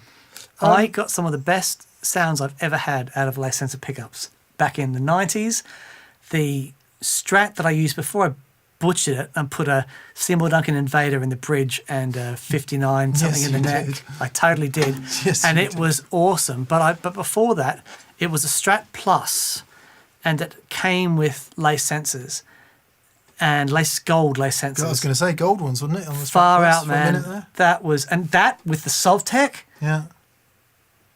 Oh, it's just Were they active lace sensors? no, not active. No. They're passive. That Yeah. was just wonderful, wonderful pickups. I don't remember ever liking them. That's just me. I think because when Clapton changed to using them, his sound got much worse. Was my feeling on it, Yeah, for my personal opinion. there may have been other reasons. But I don't. Have I ever had a guitar with them in? I think I maybe couldn't afford them, so I got the something. There was another brand around that time, Reflex Reds or something. Okay, Was it Reflex? I think I know the brand you're talking about. I know that Johnny Diesel used to use these active pickups, and I think they're the same ones. No, these weren't active. They were just copies of lace sensors, I think. Anyway, it would be good to listen to some of them with more experienced ears. I know that Ed O'Brien was at a Who show and heard Pete Townsend play through a Strat with gold lace sensors. And Now, said, there's someone who makes them sound good. yeah, and he said it was the best guitar sound he's ever heard. Yeah. Funnily enough, watching Live 8, which is a long time ago now, I thought Pete Townsend was pretty much the only person who rocked that day, despite being twice the age of everybody else. He is an absolute force. Yeah. Absolute force. Yeah. No, it would be good. It would be really good to hear some with kind of more grown-up ears. Yep. Andreas AK says, is the V140 too loud for home use? I need high headroom for the occasional gig, but I'll primarily use it at home. Should I go for the V40D instead? The V40D is more than enough for any normal home. Right. So if you live in like a mansion and you can crank your amp, Get the V140. the V140 will make you very happy. Right. But if you play at like kind of normal house volumes, there's plenty enough headroom in the V40. That said, there is something really, really nice about the 140. It has transients and it has headroom. V140 is my favourite. There's the V140 and the Kraken, I think, are two amplifiers that just are up there with any other amplifiers out there at the moment. Spectacular. It's really good. I really like the copper too. Funnily enough, I'm going to get the copper back out. Oh, cool. Yeah, we've a bunch of stuff packed up, and I'm going to unpack it. Awesome. Rolf Martin Haldorsson, thank you for your generosity, Rolf. I don't know if you had a question there, but we'll try and find it if you did. Inglet D, we answered your question because I think we missed you earlier.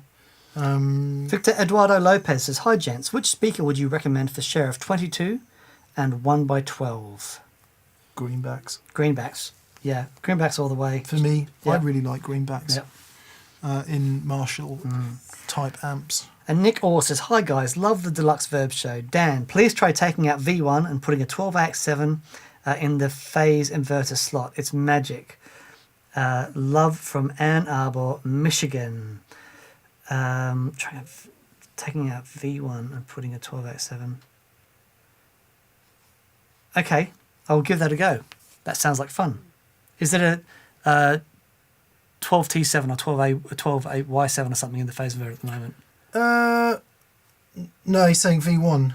Oh, Yeah. I see. Oh, and in the and the phase inverter. Yeah, let's try that. Yeah. Let's try that. Yeah. That's always really interesting. If you've never done it, and obviously comes with a health and safety warning that you shouldn't really go poking around in your tube amp because there are potentially lethal voltages in there. But on some amps, it's perfectly possible to safely change the preamp tubes. And if you're in a position to do it safely and you are comfortable with doing that without voiding your warranty or killing yourself, TPS disclaimer. yeah, then it's astonishing how much difference changing out those two positions in particular can do. Principally the V1, because it's where most of the gain makeup is made. So if you change out something like a 12AX7 for a 5751, which is a popular mod to a lot of Fender amps, you can really drop the gain in the front end of it, so you get more headroom. Awesome. I think I might even have done that in that Marshall. Oh, right, Because okay. it's just too gainy. Yeah, sure. Anyway. Ever tried Rolf Martin Halderson. Yes, we missed your question. He says, ever tried a Gulmer pedal like the Blues? A really nice mid-90s to early 2000 boutique. BR Live Gilmore used their compressor Composus. Yeah. So presumably their compressor was called Composus. Gulmer, not a brand I've ever heard of. No. G-O-L-L. I feel M-E-R. like I've let the side down, not knowing those guys. Gulmer. I feel empty and somehow incomplete. I shall rectify that situation immediately. But thank you very much for that, Rolf. That's cool. And DR just had first crack at a wet dry Quilter TB200 with a TK IMP2D.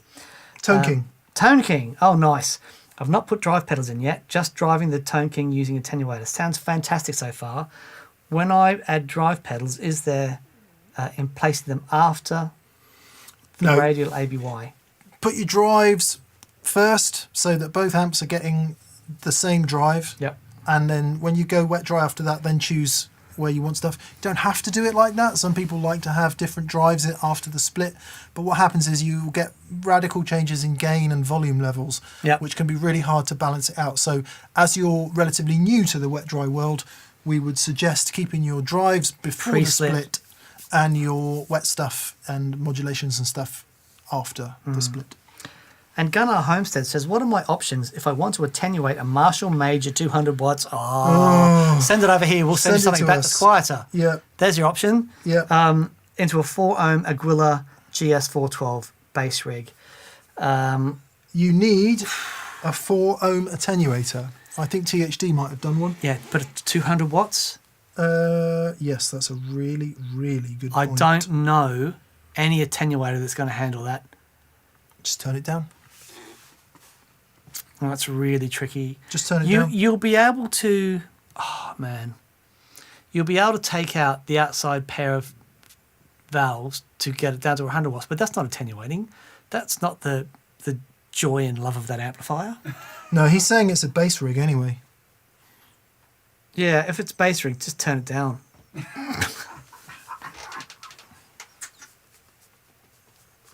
Well, unless you want overdrive, I would have thought that was... I mean, if you want to get the amp overdriving... He might be. Then the Major is not a really great choice for that. He might have his Ricky low-slung... he might giving it that stuff. Yeah, I'm not sure I've ever got a Major to the point of... Yeah, could you imagine that? There's a show. There's a show. I really want a Major, by the way. Let's see household objects we can destroy with a Marshall Major. There's a show. So, Gunnar, you're in Norway. There are some really, really great amp people in Scandinavia in general. And I would suggest asking them this question is probably better than me and Dan, because as he said, a 4-ohm 200 watt attenuator is not a common or garden item. No. Somebody will make one, and hopefully someone will put in the comments who makes one. But it's a lot of heat to disperse there. Yeah. So, yeah, turn it down. Yeah. Maybe. Aaron Sternke. Hey, Aaron. Hello, Aaron. Hey, boys. I know you probably have a show coming up on it, but wondering if you could summarise what you love about the CXM 1978 compared to your other reverbs, besides the fact that the faders move. So, for me, it's so, like, I love reverb as an effect, but the sound of this thing, you can absolutely get those modulated, spacey reverb effects, but there are sounds in that just feel like it becomes part of the tone. And I had experienced that with the Meris pedal. I hadn't really experienced that apart from really expensive rack units before. When I heard that in the Meris, is like, this thing is out of control, and it's the same thing in this. It just, especially if you're playing, if you're playing in a band where there's a lot of white noise going on. If the reverb just sort of sits on top of everything, depending on what you're playing, that can be really cool. But if it's what you want as part of your core tone, it can get in the way. Whereas what I experienced with that, I think especially in hall mode, didn't get in the way at all. That's what I was going to say. So I'm the opposite from Dan in many respects, but one of them is in in reverb pedals. I never use them because they're almost always infinitely worse to me than not having it there. So the only time I've ever used a reverb pedal is if I very specifically needed like a what I would call a modern reverb sound. So i.e. a non-spring reverb sound is what I actually mean, not modern at all. Did you really like it? Well, so before I've had reverb pedals on my board and I've used them like for specific sounds where I've needed them, but I've always gone, oh God, that is a compromise. I don't like it. All I can hear is digital. That I'm like, I would use that in my core sound. I'm going to buy you one to say thank you. To say thank you for doing the video. I'm gonna email Joel today and I'm going to buy you one. Mate, that is generosity beyond belief. No, it's no, because it's. And I will say yes. Okay, good. But before you do, done. Let's try it and let's see if I'm not just drunk. No, because I'm exactly the same. I know exactly what you're talking about. And what you're saying is, don't touch my reverb. There you go. I would. It's like don't steal chips from my plate. I will buy you your own plate of chips. Yeah. Leave my chips alone. Yeah. Do you want chips left? No, no chips for me. Get off. Actually, to be fair, my amazing wife Catherine is a fan of chips. Is she? She likes a chip. Okay. Yeah, so she'll always order her own portion of chips. Yeah. In fact, being a vegetarian, in a lot of places we go to, that's all you can have. Even these days, still salad and chips is about the best we can get in a lot of places. Yeah. Right. Yeah.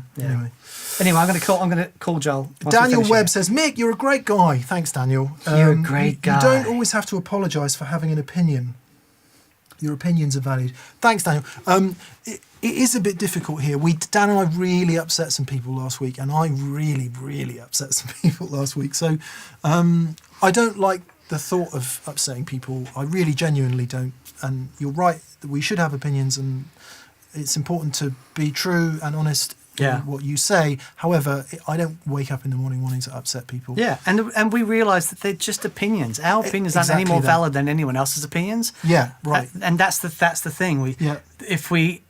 If anyone ever gets disheartened by anything we say, it's like, well, this is just from our experience and stuff that we like, and it is literally like so much of this stuff is subjective. Yeah, well, I get that Dan and I, by some bizarre turn of events, have ended up in this relatively influential position. So the stuff we say does carry a bit of weight, and that is a responsibility. But I literally don't care what anyone else plays. Sure. I just don't care. Yeah. So if someone is playing this and they go, "This is the best sound I've ever had in my life," I'm like, "That is brilliant. That's the best thing you could ever say." So genuinely, what we care about is that you guys are playing guitar and enjoying it and feeling inspired by sounds. Yeah. Like nothing is as inspirational for me as having great tone and tone that allows me to say something. That's what all this is about. Honestly, mate, when I plugged that thing in to the 2 amps that you can see behind you and recorded some guitars for your G3 thing, I haven't felt that inspired by playing in so long. Awesome. And because part of it is because we're not sat here with the video cameras running. Yeah, you're just taking time. And I can actually go, oh yeah, maybe not going to quite play like that. And I think a couple of things, I might have taken 30 takes.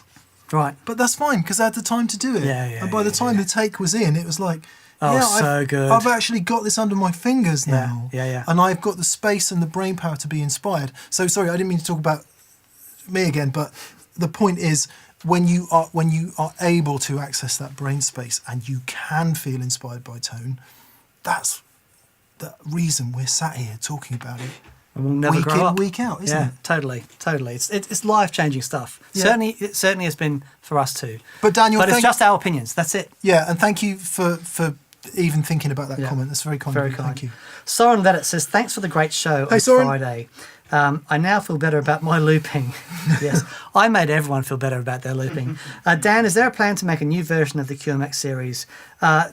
Soren, I'm gonna just not make anything new for a while. I'm gonna have a weekend off before I even start thinking about that stuff. G3 launched on Thursday. I knew what mood Dan would be in, sort of a mixture of elation and being hit by a truck. Is that fair? Exactly it.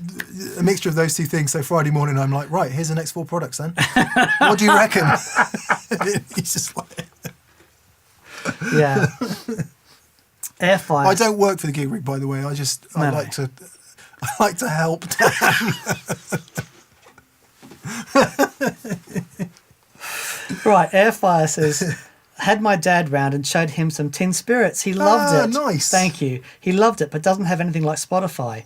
Anyway, we can get a physical CD. Oh, man. I think we should sell them to the TPS store.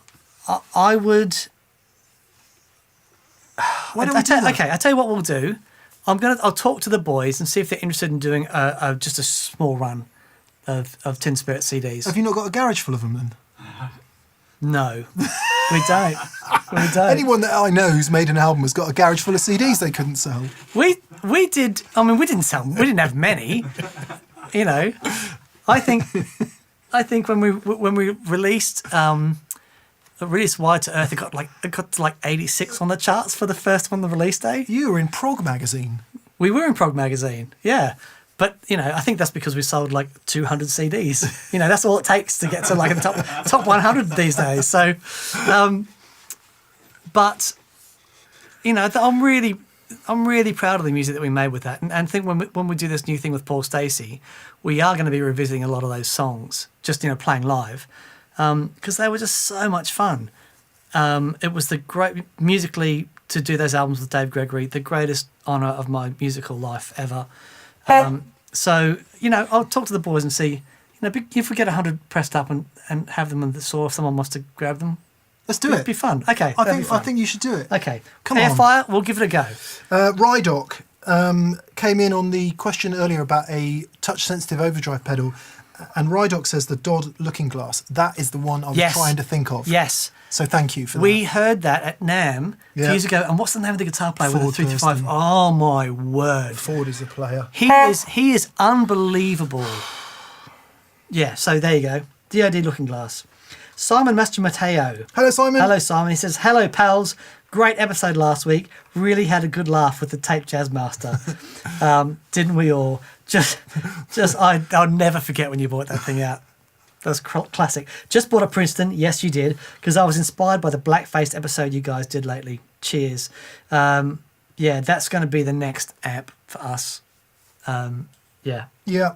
On that subject, Simon Duncan's been asking, any chance you can make a video that compares how the Princeton 68 reissue, AC15 and JTM 45 take pedals at gig-like volumes? Thank you. Big fan. Oh. Get Dougie in. Yeah, the AC15 we've done a bit, but not at gig volumes. 68 Princeton Reverb. So the amp that takes pedals best, i.e. with the least coloration from the amp and the most headroom in that situation, is unsurprisingly the JTM 45, right? Because it's the most powerful. Most headroom. It's not high gain in the front end. Yeah. The other two are... You know, once you start to get into smaller amps that hair up a bit quicker, it's not that they don't take pedals as well, it's just that it does a different job. Mm-hmm. So your overdrives are going to have a different character because the amp's overdriving, and your delays are going to sound a bit grittier because the amp's overdriving, etc., etc. Sure. Dan and I have got high hopes of doing more band stuff, which was the plan just as COVID kicked off. Yeah. We are in fact, doing this live stream has helped us start to put the tech into place to enable us to do more band stuff. So that is the hope. This will end and we will get there. Totally. Dan Stewart says, hi guys, can you touch on the difference between an always-on clean boost and a buffer? Can a clean boost be a fix for tone loss from a long signal chain? So yes, Dan, it absolutely can. Right, here's how it works. A buffer is basically a one-to-one amplifier that will have a high impedance input and a low impedance output. And that low impedance output is going to drive any cable capacitance and load from the output of that buffer to the input of the amplifier, or to the next thing in the chain, you know, like next pedal or whatever when it's in its on state. But if you've got 10 pedals in a true bypass, so just mechanical switches, you got the load of the switches, load of the patch cables, stick a buffer on somewhere in that signal chain, and then from the output of the buffer, you're driving all that cable capacitance, which is basically the same as rolling down the tone on your tone control. Now, an always-on clean boost, the difference between a clean boost and a buffer, the clean boost has what's called gain potential. So whereas the output impedance can still be low, because you've got gain potential, you'll have a different noise ratio. A straight buffer with no gain potential, just 1-to-1, will generally be really quiet. So if you think of the buffer in a Boss pedal when it's off, it's like super quiet. But turn on any pedal that's got that gain potential, and you hear a higher noise floor. So that's the only real difference, is that you might get a little bit more noise from an always-on clean boost. However, the other important thing is most clean boosts are not straight clean boosts. Most clean boosts are coloured in some sense, like preampy type clean boosts and those sorts of things. You get clean boosts like the Katana, which is the Keeley Katana, which is like a really great high headroom clean boost, and that's pretty neutral. But if you think of something like the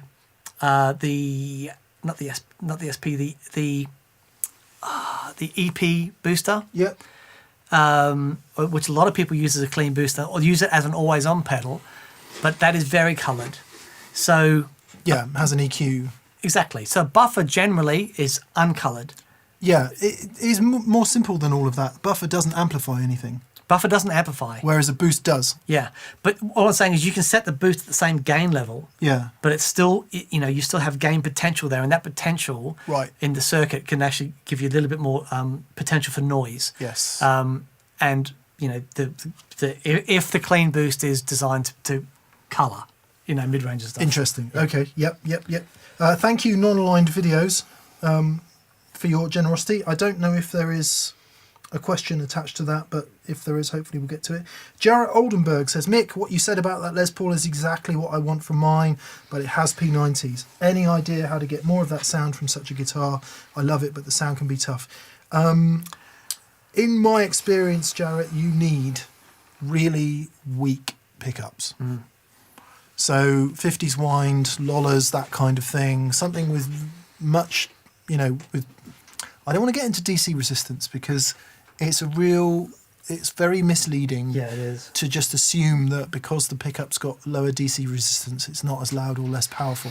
However, it's an indicator. It is an indicator. So I would look for some low DC resistance vintage type P90s. Sure. Strictly vintage type P90s. Anytime they start telling you things like noise cancelling, voiced for more mid-range, anything that takes it away from that strict vintage spec is where it starts to not sound like we want it to sound like and react like we want it to sound like. 50s wiring is a big deal. Yep. So rewire the guitar to have what's called 50s wiring, which is just the way the lugs are connected on the pots is different, and it changes the interaction of the controls. So I would start with that. The other thing, which is much more difficult and much more controversial, is that I have never heard a very heavy guitar sound like that. No. There's just too much push from the guitar. That's it feels like, whereas the lighter guitars that I played and all the best old guitars that I played are very light. A good example, Bernie Marsden's Beast. 59 Les Paul, which I've had the pleasure of being around a bit. That is not a light guitar. Really? And boy, does it not sound like a light guitar. Right, okay. It's called the Beast, right? That guitar is a beast. Right. It really is, and it sounds like it. Right. It sounds absolutely wonderful for that classic, throaty, rock 59 thing. But it doesn't sound like that. Whereas the lighter bursts that I've heard do sound more like that. Yeah, right, okay. And probably better than that, truth be told, but given that it's a new guitar. But it does sound exceptional, and I do think it needs to be a lightweight resonant guitar with really strictly vintage weak pickups. Yeah. Is my personal opinion. I'm not a Gibson expert, but that's been my experience. Sure. Paul Becker says, you're underusing your amazing setup for VCQ. Please play a bit. You've given us so much just to give back. Check out Dutch band D Wolf. No affiliation, just think you'd like the organ and guitar sound and power trio setup. Thanks, Paul. Look, it's it's really difficult. We'd love to play, and we will get back to playing some more on VCQ. One of the problems that we've got, like I think now we're going to need to put a line under any more super chats, because we want to get through all your questions, and when we play, they just pile up and pile up. We'll get lost in playing and stuff, and then 50 minutes later we come back and we just have no chance of getting through it. What I think we will do is we'll do themed live shows. So we'll go, right, today we're going to talk about the Chase Bliss Automaton preamp. Yeah. And that's what we're going to talk about. So ask questions only about that. That's interesting. And maybe that's a bit too focused, but we'll set up a bunch of stuff and say, this is what we're going to talk about today, and restrict the questions to that so that we can keep it relevant. And maybe we'll try that. Okay, that's cool. It's supposed to be about last Friday's video. No one's asked a question about last Friday's video. Russell Ramers just put $4.99 into the Marshall Major Fund. Thanks, Russell. Thank you, mate. That's awesome. Stephen Esposito says, recommendations for a pedal that will do dark, cavernous reverb well. Well, isn't there a pedal called the Dark World? Dark World. That's the new one from... Chase Bliss. No, Dark World is Chase Bliss Audio. What's the new... It is Chase Bliss Audio Dark World. Night but there's Sky. the Night Sky is another one, and the Black Hole reverb from Eventide. The... our friends who are just up the road from Keighley. Chase. No. Cody and... Oh, yes, of course. Jason. The Slow and the other one, which is really good. Where has it gone? Yes, it's not the ARP, it's the Slow. The Fathom. It's not the Fathom, it's the Slow. Slow. Yeah. SLO by Walrus Audio. Indeed. Yes. Boy, oh boy. Okay. Brian Carpenter, I think we have to put a line. No more super chats because we've got a bunch to get through. Thank you, guys. Dan, from Brian Carpenter. Dan, wondering what your favourite flanger settings are. I recently purchased a Source Audio Mercury and I'm looking for the sweet spot for depth and rate. Okay. It all depends on the flanger. If I'm doing with the solo tone, one thing I love about the Thorpe Camera flange is it has this mix control, and I'll just put in the tiniest amount just for a little bit of movement. But if I've got the Mistress out, I've got quite a lot of depth, not a lot of rate, and the color, which is basically the resonance control. I get to a point of that before it starts doing the jet plane thing, because I don't really like that. I think it's cool as an effect, but as part of a rhythm sound that I want to use, like faux chorus thing, sort of just before that, but without a huge amount of rate, it doesn't sound warbly. Yeah, if that makes sense. Yeah, I know. Yeah, it's a very flanges, so the Mistress is very strong setting flanger. There's no setting on that isn't going to sound strong. So embrace it. But something like the Thorpe, you can sort of get that sound and just mix it into your taste. A bit, yeah. William Whitty, thanks, William. He says, "Hey guys, firstly, just bought my first tube amp, a Bassbreaker 30R. Nice, that's loud too. I'm so pumped. Secondly, why doesn't the EHX tube zipper get the love it deserves? Would love a show on misunderstood pedals." That's a really great idea. Misunderstood pedals. I think the tube zipper, the problem with the tube zipper is the power supply. It's a notoriously difficult pedal to power. What is it, like 48 volts? Yeah, AC. It's like a proper tube thing. Yeah.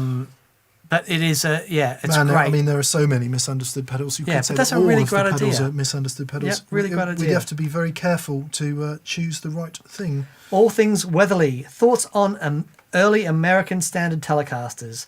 I've heard in 88, 89 they were mostly handmade because the production line wasn't fully up. I don't know. Okay, so CBS sold Fender in 85, maybe 86. Management buyout headed by a guy called Bill Schultz, who died a few years ago, and Fender rebirthed itself. And I think at that point they didn't have an American facility, because I think what the management buyout team bought was all the kind of IP, not necessarily the manufacturing, which is why Fender Japan was so important at that point. And then there's Dan Smith, who came back and kind of helped rebirth the Strat and all the rest of it, put it back to what it should be. Right. So it might be that what you're saying is true. I don't know that. The first ones they made were like the vintage reissue ones. Okay. And then I don't know when the actual standards came out. Probably around that time, actually. Because I remember the ads, they were kind of like red, white and blue, and the font was all scripty. When the American standard line was first released, which would have been late 80s, yeah. Right. And that's like when the Clapton Strat, or mid-late 80s, when the Clapton Strat came along and all of that. So, yeah, I don't think they were massively, like, original spec at that time. And as with all Strats and Tellys, you got to play it. Yeah. Because this one might be different from that one. Totally. So, yeah. But I would imagine those guitars are probably fetching pretty decent money now. Helge Meyer, thank you so much for that, mate. That's very kind. Thank you, Helga Meyer. And Gabriel Rodriguez, if you don't already, check out Rigs of Dad on Instagram. Hilarious tongue-in-cheek alliteration of guitar, amp, and bass rated vocabulary used to describe or explain the photo that it is uploaded along with it. Brilliant. Rigs of Dad. Everyone subscribe to Rigs of Dad. Follow Rigs of Dad. Yeah. Also, it's basically just loads of pictures of me and Dan, probably, isn't it? Yeah. And my favourite Instagram one is Influencers in the Wild. Oh, have you seen that? It is spectacular. Yeah, it's the best. It's the best thing ever. Influencers in the Wild. Just shows you how far we've devolved as humans. Yeah, it really is. Stephen Esposito We've says, had Stephen. Hey guys, recommendations for a pedal that will do Cavernous Reverb. We're done, Stephen. Sorry. And right, I'm caught up to you now. Pierre Decamp says, question. I'm watching a brilliant show on Netflix at the moment. Right. Called Call My Agent, and it's about an actors agency. Right. In Paris, and the scrapes they get into. It's brilliant. Sorry, Pierre Decamp made me think about that. Question: can you recommend two fuzzes, one classic and one modern, to be played on a Fender DeVille amp, and that will work for both Strat and Les Paul guitars? Well, there's the question. Yeah, Blimey. that's man alive. There's a show. You have to have a fuzz face, because you just do. And the fuzz face I would recommend is either an Analog Man BC 108 or a 183. Yep. Or the big box Hendrix JHF 1, which is my favourite fuzz. Mm-hmm. So there you go. There's my vintage fuzz recommendation, Dan. And for a newer fuzz, far out. If you've got a fuzz face, like a Mark I tone bender, especially with the Les Paul, is going to be epic. Okay, Zonk Machine. Zonk Machine reissue. But that's not new, that's a reissue. Let's go with new fuzz. Let's go with the Dan Drive one. I'm going to go with Reeves Electro 108 Master. There you go. That's the one. Reeves Electro 108 Master. That will work perfectly with both guitars. The Black Hat sound. Yeah. In fact, I'm going to go with the Reeves Electro Black Hat sound. That works great with Strats and Les Pauls. Yeah, Fuzz Face does work with Les Pauls, but it works much better with Strats. Yeah. DR follow-up says, I'd like the wet side to be clean. What is the best approach? Thanks for the great channel. Highly valued. If you want the wet side to be clean, you need to split that then. Yeah, this is really what we were talking about earlier. Yeah. So yes, put your overdrives after the split. After the split then. You'll have some fun dialing in the levels and the transients. It's tricky, exactly, because what you'll find is that if the wet side is clean, you'll get this massive spike with no sustain, and then you'll hear the sustain of the fuzz coming along. It's a very weird sound, but give it a go. And Rigspari 1 to 10 says, "Hello, gents. Just another contribution to the Switcher show." We are going to do it. We're going to do it. Dan doesn't want to do it. I've decided a way of doing it, by the way, which I haven't told you yet. I've had a thought about it, and I might have a way of doing it. Yeah. It might not be on this channel. Okay. I want to do one on this channel. Okay. Which involves me and MIDI. Okay. Doing that. That reverb pedal is changing my mind about MIDI. Oh. There should be some epic music playing in the background of this statement. You know, that's a massive thing. Obviously, it won't last, but I'm at least willing to try it. Okay, awesome. Bobbler 42, reverb, Carl Martin headroom or Game Changer light. I want something with actual springs made of spring in it. I don't know the Game Changer light, but the Carl Martin headroom is spectacular. And the other one you should really check out is the Crazy Tube Circuits White Whale, which has also got tremolo in it. Yep, amazing. Which is very good. And check out Ana Sounds. ANA Sounds, yes, from France, who do a pedal, which is your interface, depth, drive, dwell, and all of that, and you attach that to an actual bunch of spring reverb tanks that they do, which is really cool. It's great. Logistically not as easy as the headroom or the because one of the things about a real spring reverb tank is you need to get it isolated from other stuff so you can get hum. Anyway, Ana Sounds, please check out Ana Sounds. Crazy Tube Circuits White Whale, headroom as you suggest, and we haven't tried the Game Changer light, but they haven't made anything rubbish yet. So. No, they're very cool. Ed Bromiel says, "Hi guys, I was wondering what you would say is the most ergonomic guitar besides the obvious answer from the Fender Strat." Boy. There are loads of guitars that have sort of further contour versions of those, like so Telecasters that have got much more shaped contours. Then you've got all the crazy boutique stuff like Teufel and... Oh, what was the guitar Dave Gregory bought on the show? That bamboo looking thing. That guitar I picked up and it just slots in on you. It's the weirdest thing. If you can find the show with Dave Gregory, I cannot remember the name of the guitar, but it has these weird oblong like pickups and stuff in it. It's bizarre, but I've never played a guitar like it. It just sort of hugged into the body. It's really weird. Yeah, basically anything that's like a sucked sweet, isn't it? That's just kind of like a modern car, all the edges taken off it. Yeah. Yeah. Peter Fusco says, "Is there any push forward of the harmonic tremolo sound? Or is everything just copying the brown face? Anyone having fun with it?" Fraser.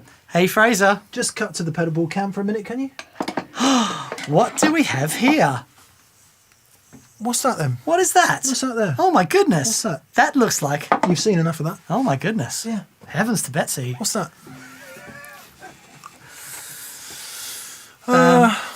And Peter says also, why no love for the Strymon Flint on TPS?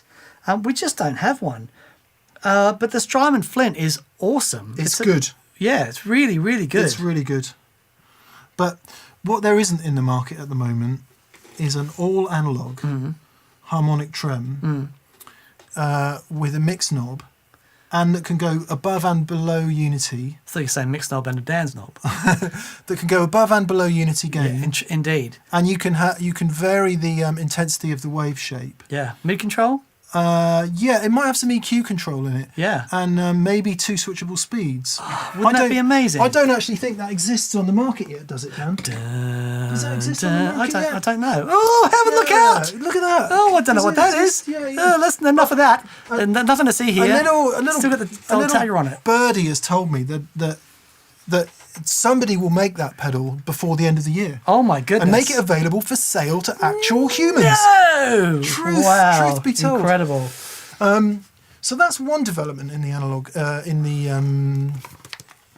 harmonic tremolo world. Yeah, indeed. One significant development, I would say, Dan. I would say...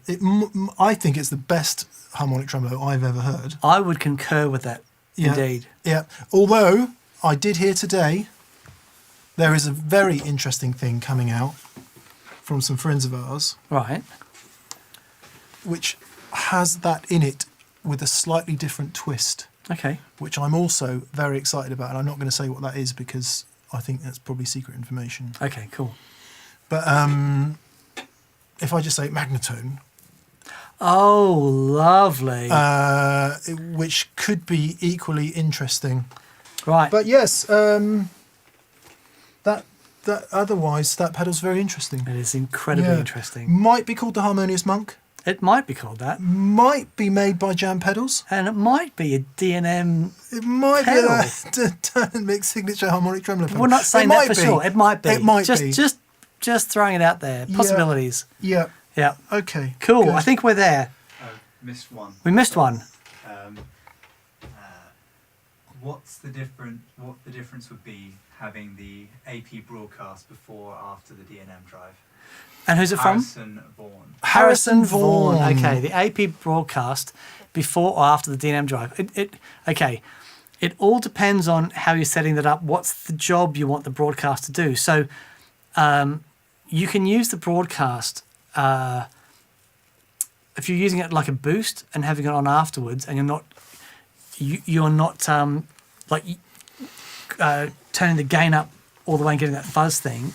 Like that as a boost, I think is incredible. Or if you can almost use it like an always-on thing. Yeah. The broadcast is so flexible.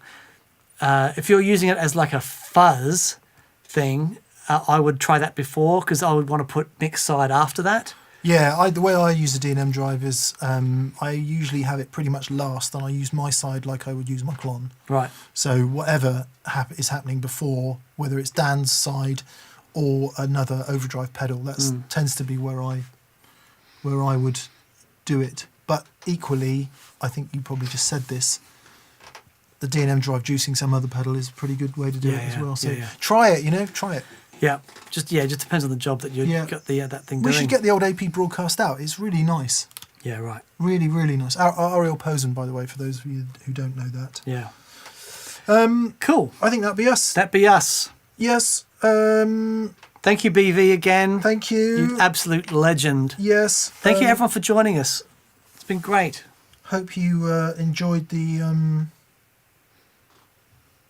little world exclusive reveal there. Yeah. Well, yeah, it might have been a world exclusive reveal. We're not really saying anything. No. Yeah. It's all hearsay and conjecture at this point. Yeah. Yeah. Might be available in November with Maybe. any luck, depending on what happens. Might push into December, but Who knows? Yeah. Yeah. There we go. How interesting. Yeah. Good. All right. Thank you for being with us. We need to get stuff ready for tomorrow. It's going to be a big day tomorrow. We've got very a very special guest in tomorrow to film a show with us. Should be quite interesting. Am I off camera here, Dan? Are you off camera? I can't really see. You are off camera. There's a. Yeah. There's a. You can't.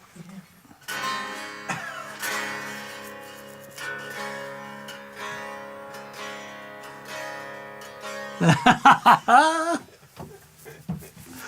Very good. You seen enough of that? Yeah. Move along.